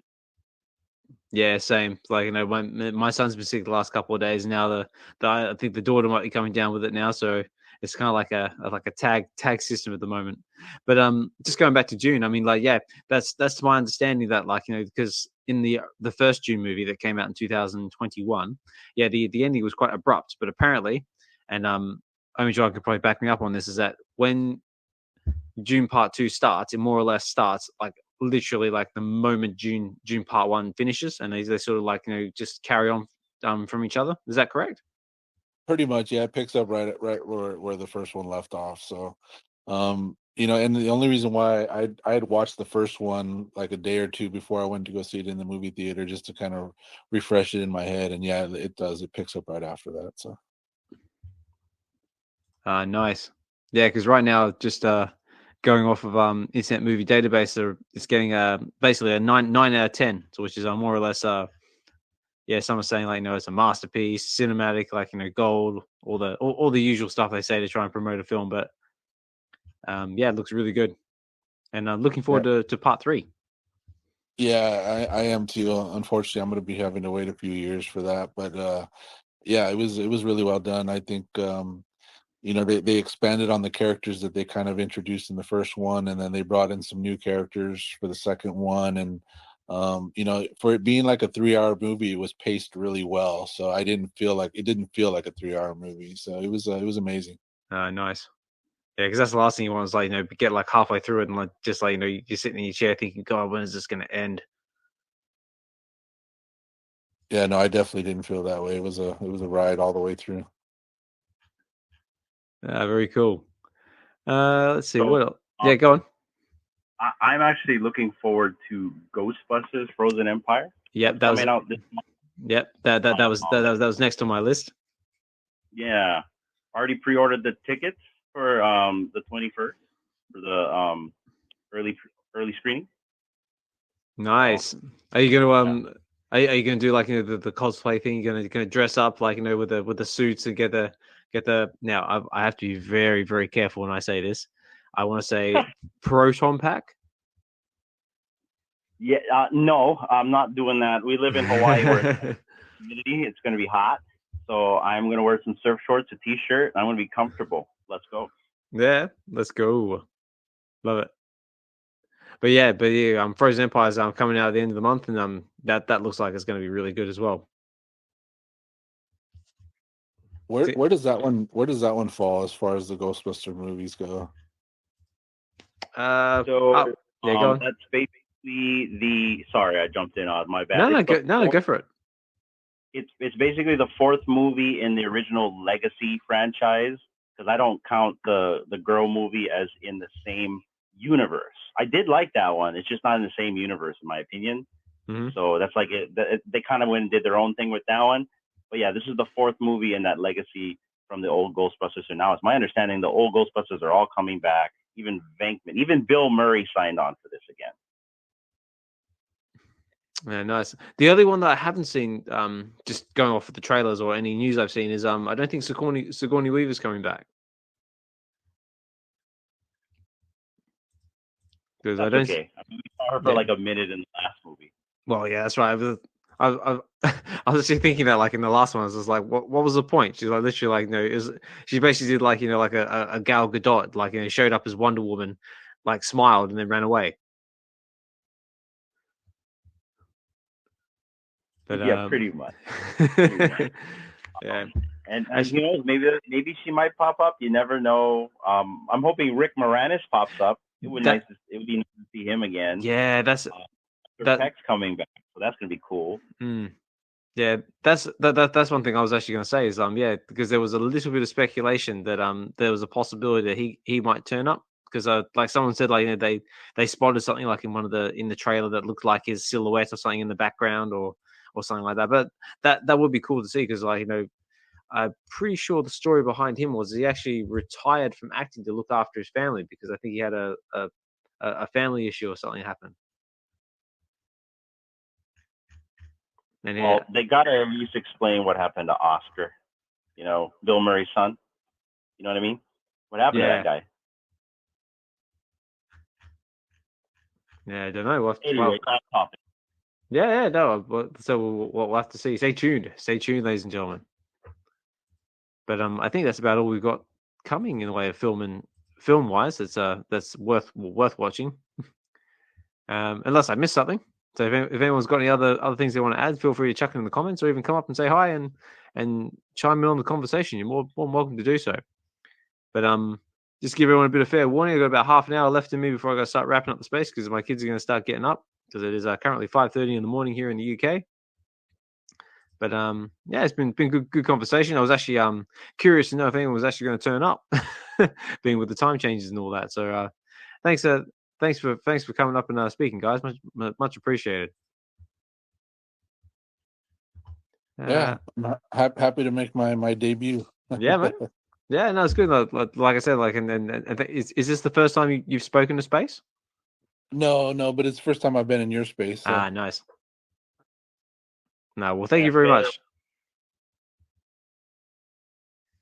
Yeah, sorry, Nano? I said F.A. Sorry, there's that delay thing. I keep cutting you off. I apologize. No, it's all good, mate. It's all good. I know how it is. But let's see, what else have I got on my talking points? So I had a little bit of OMI news. I mean, like OMI got listed on BitGet. That's a nice little thing to see. More exchanges there for the token. So does anyone have anything to say about that?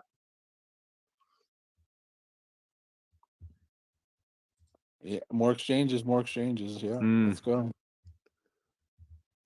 I bought something else instead of OMI, but I'm happy for everyone else that has more accessibility to the token. It's my understanding it's hinted that maybe Newton, which I think is that Canadian exchange, might be carrying the token soon. I think I've seen something like that on X.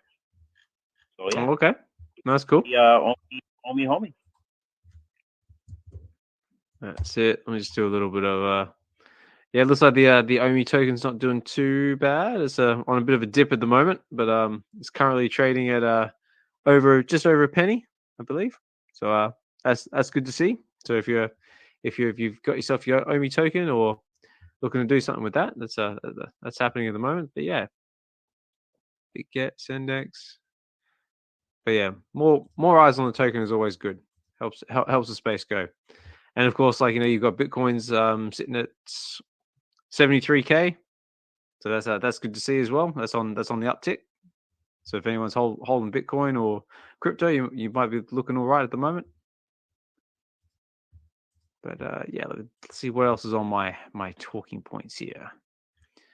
So I think that's about what I had at the moment. Cryptoys and MA. Oh yeah, so there's a bit of gaming news. So I saw on X the Collectables Guru did a post saying what's the biggest game that influenced your childhood, and there's been a lot of engagement about that. So my question to you guys is: one, were you gamers? And two, what was one of the games that you felt influenced your childhood a lot? I'll go first, and yeah, it wasn't even a video. The game that influenced me the most in my life was chess, because it taught me about strategy. And this is something that I've taught my nieces at a young age to learn how to play, even my daughter, because learning strategy, and I know chess is kind of like a game of wits between your opponent, but it's really good to learn these things young.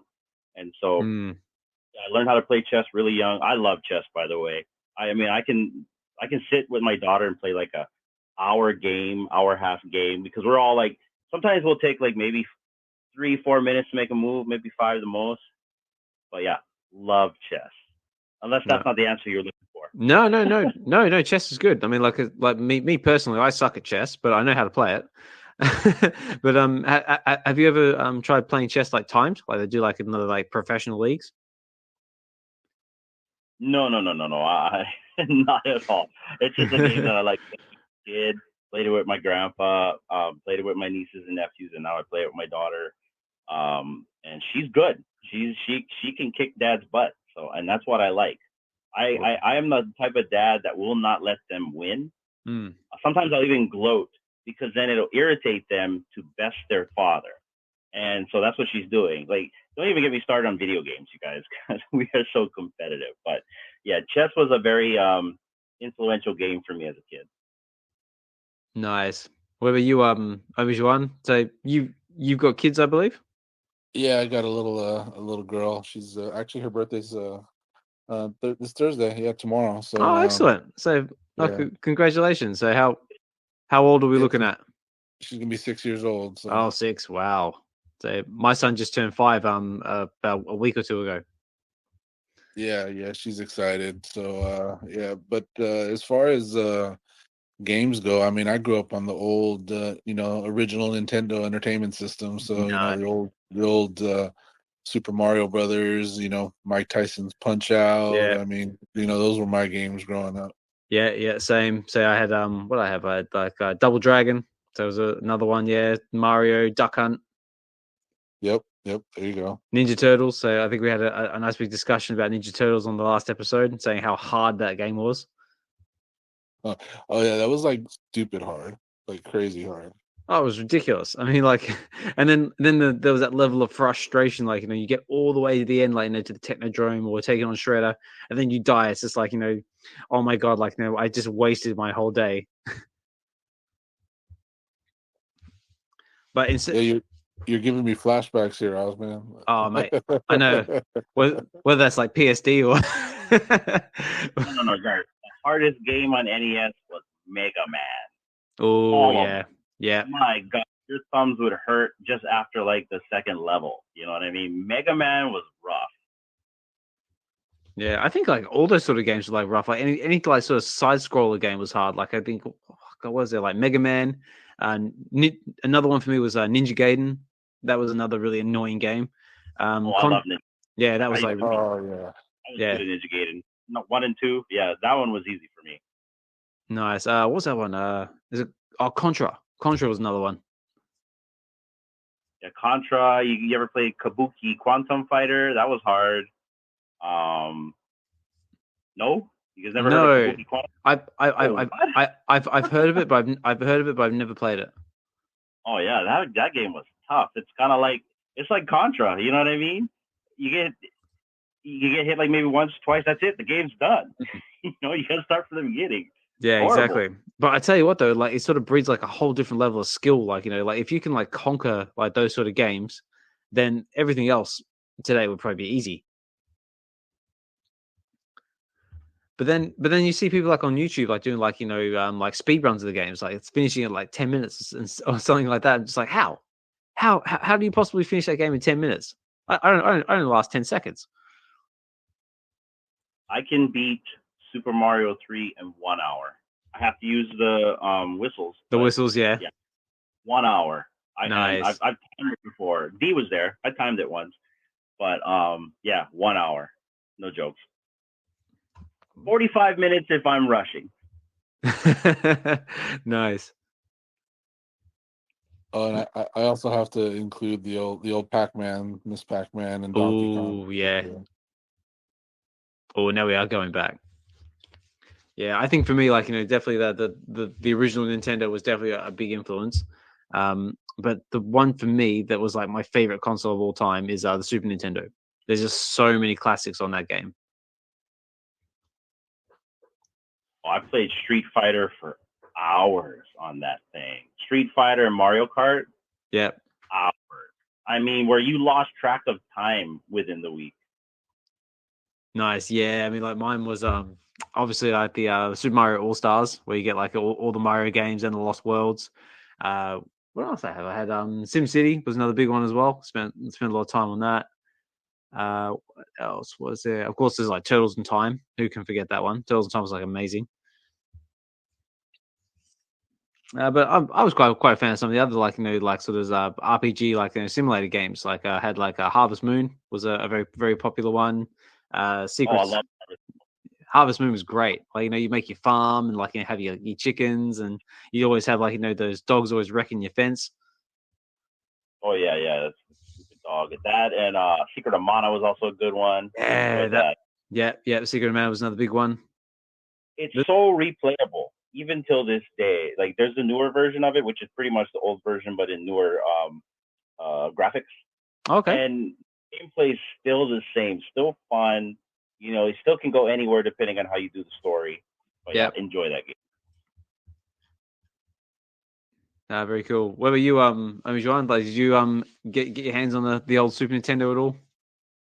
Oh yeah, I mean, I don't know how many times it's funny because at the time I was in the Navy, so and I remember me and a bunch of buddies, we'd be playing Super Mario Kart for hours. I mean, just hours upon hours of just Super Mario Kart over and over. And over. Nice. Yeah, I love Super Mario Kart. I mean, like there really is like a next level of road rage when you get like you're inches from the finish line. It's the last lap. You're about to come first, and like I'm here, I'm there, and then all of a sudden, bang! You get hit with a red shell or a green shell or that bloody blue shell, and then bang! You get hit with a lightning bolt, and then bang! You get hit with something else, and then just to add insult to injury, they throw a banana at you, and then everyone zips past you. Yep, that sounds about right. Yep. That's happened to me numerous times. I'm just like, I love it. Also, don't drink and play Mario Kart as well. Don't drink and drive. And things get very interesting. No, very cool. Right. What else is on my list of talking points? I think that's about it, really. Oh, and also I have to bring it back to what we were talking about earlier. The first Halo games when yeah. when the Xbox came out. I mean, I remember me and my roommate at the time. I mean, we'd spend the whole weekend just playing Halo. Yeah, same. I mean, like obviously, I know I first got the Xbox when it first came out, and Halo was like the game that came with it. And yeah, at the time, I was like, oh my god, this is like amazing because like you look out like over the distance and you could just see like the Halo ring just going off, doing the big circle over your head, and just like, wow, how can they possibly do this? I mean, obviously today it's pretty dwarfed in comparison to some of the stuff we got now, but at the time it was just like, oh my god, I can walk over there, and it looks like it's all seamless. Yep, for sure. Yeah. Guys, I remember Doom, and I remember you had to like use DOS to get to Doom, or at least you had to type in the right commands to activate the program. But we used to have like Doom tournaments back in the 90s, and just imagine like those big fat tube monitors and those big ass freaking towers, and you kind of stack them all around. Yeah, I remember in the computer lab, we used to like close early for like 1 hour, and like we would have Doom tournaments in the computer lab. It was so much fun. Played that for hours. But you guys remember Doom? I do remember Doom. Like I played Doom. I played Wolfenstein. Duke Nukem. Duke Nukem was another big one for me as well. What's that? Quake. Quake was another big one in the day. There's another one called Blood, which was quite interesting. Wing Commander. Remember Wing Commander? I do remember Wing Commander. That was the one where it actually had Mark Hamill, if I remember right, and had like all like the live cutscenes in it. Yeah, kill the Kilrathi. That's right. Yeah. Oh, I love it. It's like a walk down memory lane. I need like some flashback music or something for my soundboard. I'll have to write that down. You were saying they used to play SimCity on Nintendo, Super Nintendo? I did, yeah. Bro, I used to play it when it was on Windows 3.1.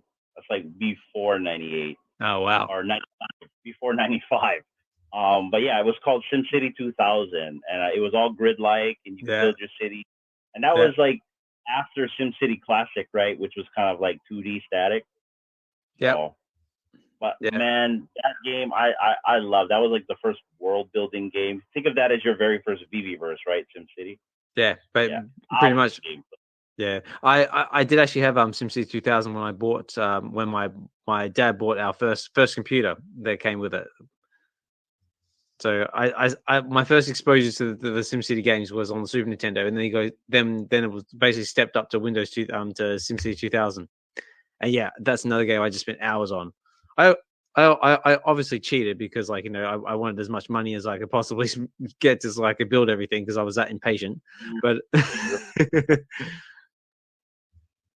But it was good. But just in the way of simulation games, my personal favorite was Theme Hospital. Has anyone ever played Theme Hospital? Nope. Yeah, I haven't either. No, that one was really good. It sort of went on the same lines like theme roller coaster, theme coaster. I think it was theme park. That was it, theme park. But you basically build your own hospital and you look after patients and it's you try and treat them. But it was like other sim games you can have some fun stuff with them. You can do the Sims and wall them off in buildings and watch them perish. Well, I remember when SimCity 2000 came out, there was also Sim Earth, Sim Ant, Sim Farm, and Sim Farm, and one other one.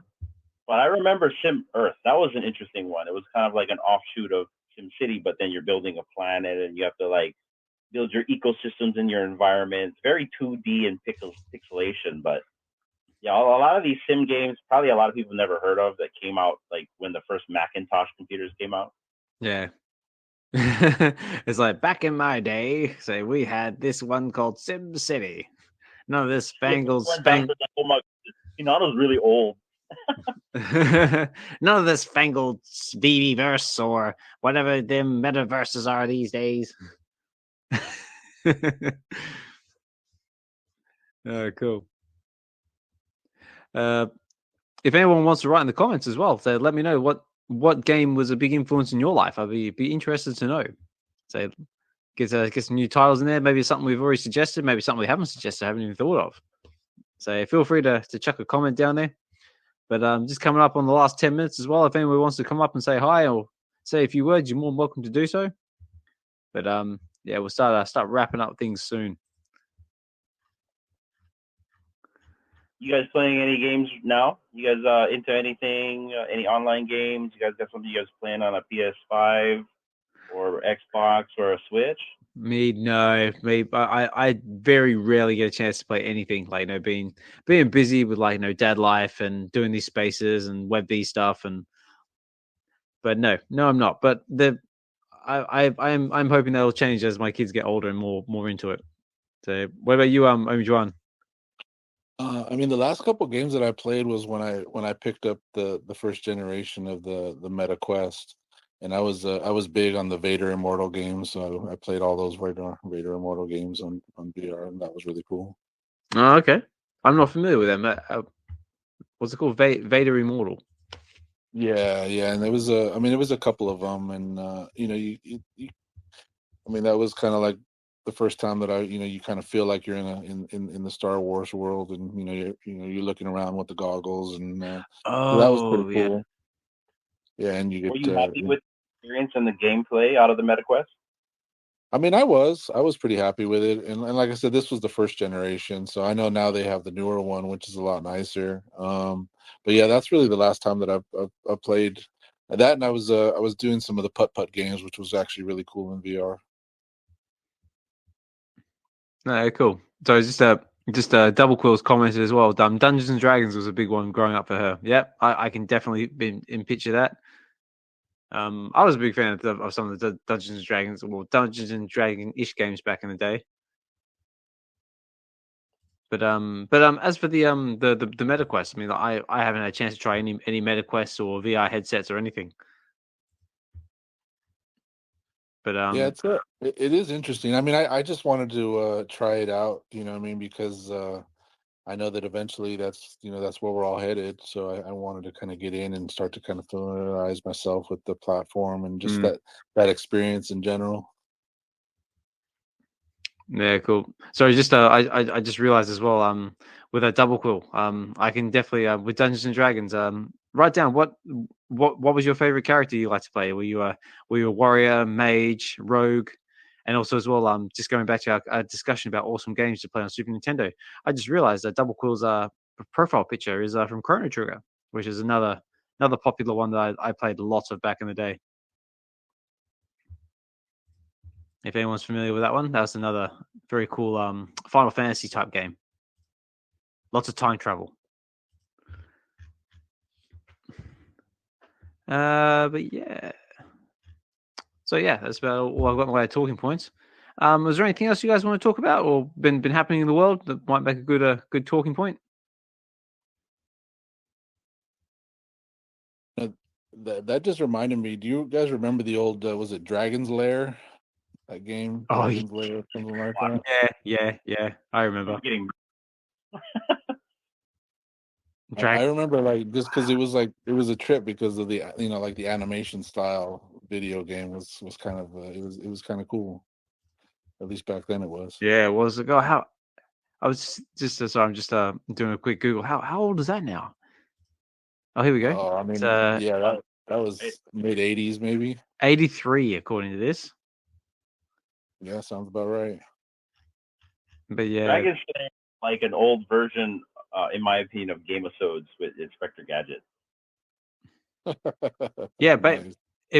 that is basically what it was. I mean, I haven't played it, but it's more or less the same sort of thing, like a kind of like a pick your own adventure type thing, isn't it?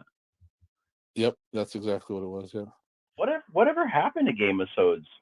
Are they still around? Like I remember it was Agnes Garbowski. She was the artist, and they were doing live streams. I think I saw them on Comics and Crypto, and I think I think BE had them on his channel, and they were talking about the next episode, but I haven't heard from them since.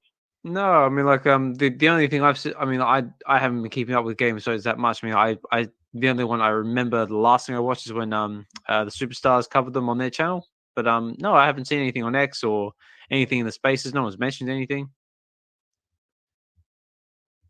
Yeah, I don't know. I'll have to stay tuned.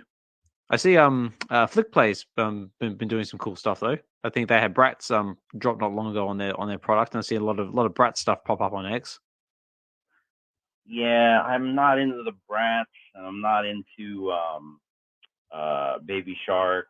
I get what they're doing, and it's my understanding their AR is pretty seamless, but until they drop something that I like, I haven't really been exposing myself to it. I know a lot of the other guys have been doing it. I think Double Quill, she got a I think you won something, didn't you, DQ? But I haven't gotten into the app. I think D bought one for us. Yeah, I haven't had a chance to get into the app. Oh, okay. Yeah, no, I haven't had a chance to get into the app because I think it's still only for iOS users. If I remember right. Oh, here we go. Sorry. Double Cool's just written a comment as well saying the profile picture is a memorandum. Yeah, from Akira Toriyama was a Chrono Trigger's character designer. Of course. Okay, now it makes sense. So, for those of you unfamiliar with it, I'm hopefully saying this right. Akira Toriyama was the guy who I'm not sure was either created Dragon Ball Z or was one of the chief artists. Passed away a little while ago, so that's hit the community card because everyone's a big Dragon Ball Z fans. Yeah, he was a legend for sure. Mm. Hey, so before we go, what is the speculation on that X-Men? Marvel tweeted out something about X-Men. Yeah, it's literally just come to the top of my well, actually, David Hughes just tweeted it now as well, saying okay. yeah, it's just come to the top of my feed. It's saying tomorrow a new beginning, X-Men from the Ashes, apparently happening Thursday, 14th of March at the Austin Convention Center, room 9AB at 2:30 p.m. So I've seen a couple of comments saying maybe animated comics. I mean, I personally have no idea what it could be. Hopefully something cool. Neither am I. That's what I'm asking. Well, that and I know that there's that big 700th issue that's coming out this summer. You know what I mean? So I know, and it's funny that from the Ashes, that reminds me of there was an old X-Men run that came out after, what was it called? Was it Dark Phoenix? I think it was after the Dark Phoenix saga. There was a Out of the Ashes, right? So I'm wondering if that's going to be kind of a redo of that, because I know right now in the X-Men comics, it's kind of the end of that Krakoa run from Hickman. Oh, yeah. We'll see what comes from it, but that's what I'm thinking. Yeah, maybe. Can this also be related to VeVe? Is this also something that's related to VeVe or no? I don't know. I'm not seeing VeVe's name on this at all. So Marvel Comics, SWX 2024. So I don't. I mean, obviously, if David's if David's tweeting it, maybe it could potentially have something on VeVe. Who knows? But stay tuned for that because that's going to be announced very soon. I mean, I'm guessing if it has to do with VeVe, that it's going to be, maybe they're going to start to drop some of the newer comics on the app. You know what I mean? So like stuff that you would see dropping in the local comic book shop, maybe they're going to start bringing them in digital format. That's the only thing I could think of. Yeah, maybe they'll start going in line with current drops. Maybe get some more some modern books in there. Yeah, I mean that would be my speculation anyway. It's possible. It would be cool if we start with issue 1 with a run and keep going, because then we can read them. I mean, we read everything, or at least I read every comic that we have on the app, and so do you, Oz. In fact, you show it every time. But then you're left with a cliffhanger, Yeah. on some of these books. It's I want to continue. Yeah, so that'd be cool, if they did that. Or another thing would be cool if they could offer a way where you get the Phygital, where it's you order online a comic book, and then you get a promo code from VeVe to download the digital copy of it. Maybe you paid $10 for that. Yeah, definitely. And I'm with you as well about having the complete runs, because I know there's only 2 complete runs that we've got on the app at the moment. That's the Web Spider and the Craven's Last Hunt. I believe that's correct. Yeah, that's right. And but I mean, there's other comics on the app. They've got awesome runs. Take Old Man Logan, for example. I mean, we've got the first issue of that one, but I think there's a 5 or 6 comic run for the storyline, and some of those comics get really good, really brutal, especially where Old Man Logan gets into Washington and takes on Red Skull and some of the other villains and a few things like that. It gets good, but again, we're only stuck with the one issue. So if we could get complete runs, and also if they go towards your MCP points as well, having complete sets, that'd be another cool thing for the app as well.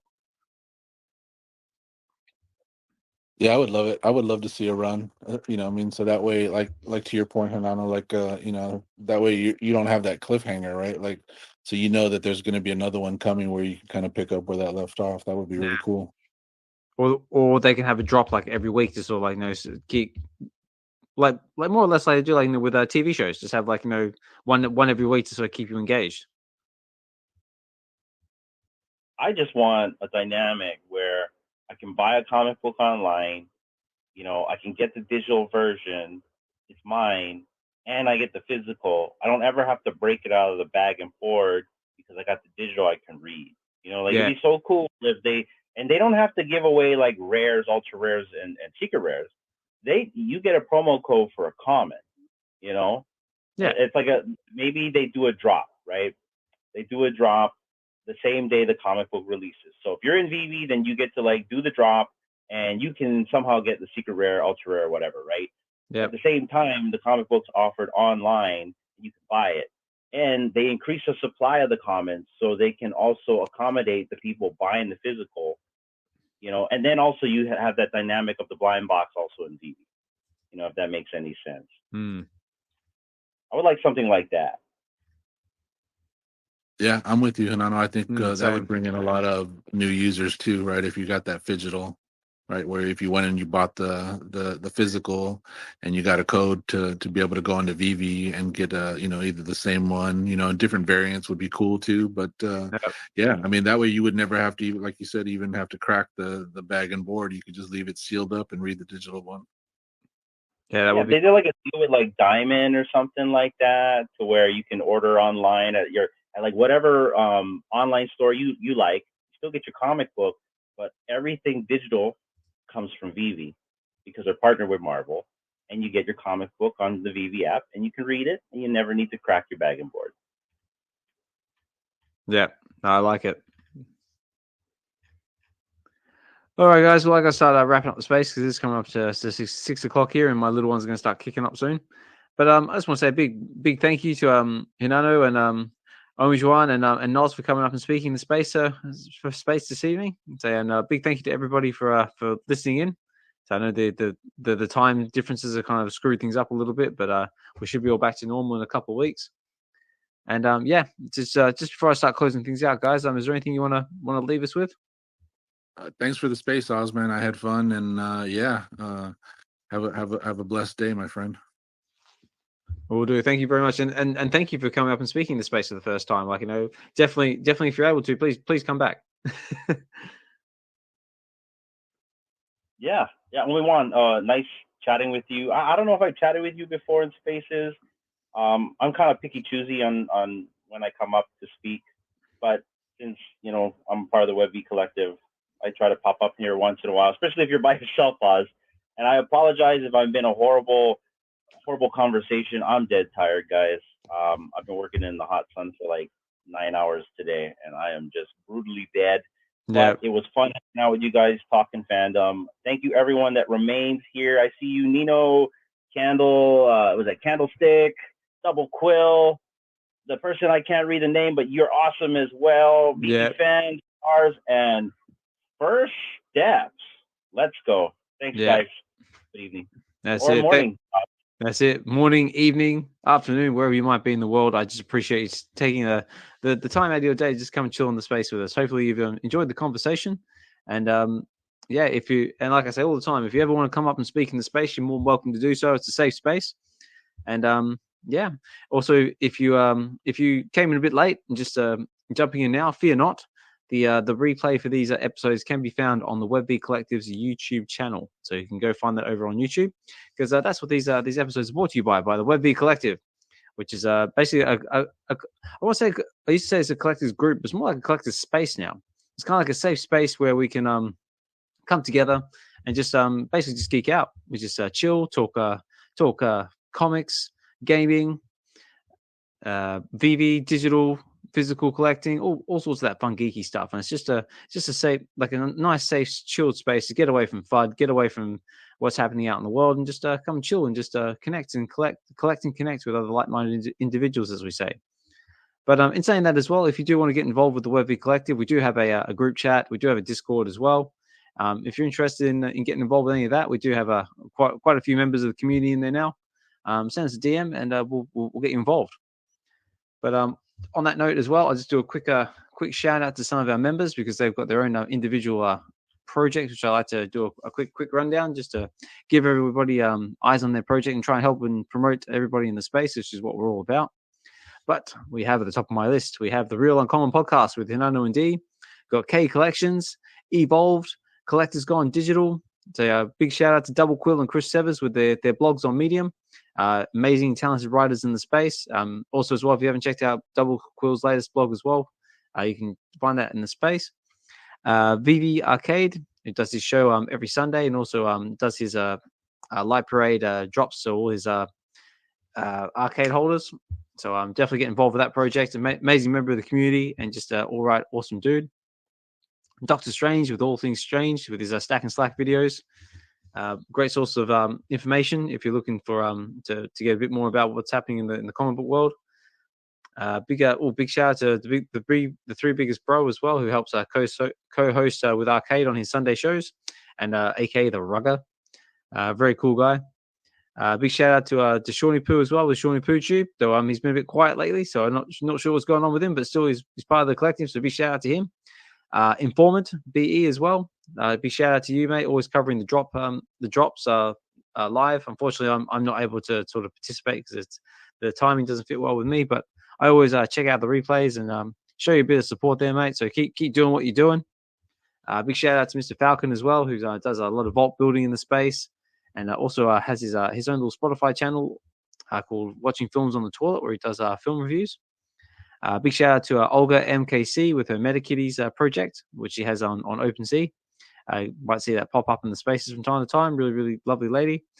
Big shout out to Miss Gecko, hosting. She hosts the Reset and does a lot of co-hosting in other spaces as well, and also does the Bus Stop. Also does a few with O'Milly and Jay East and a few other amazing members of the community.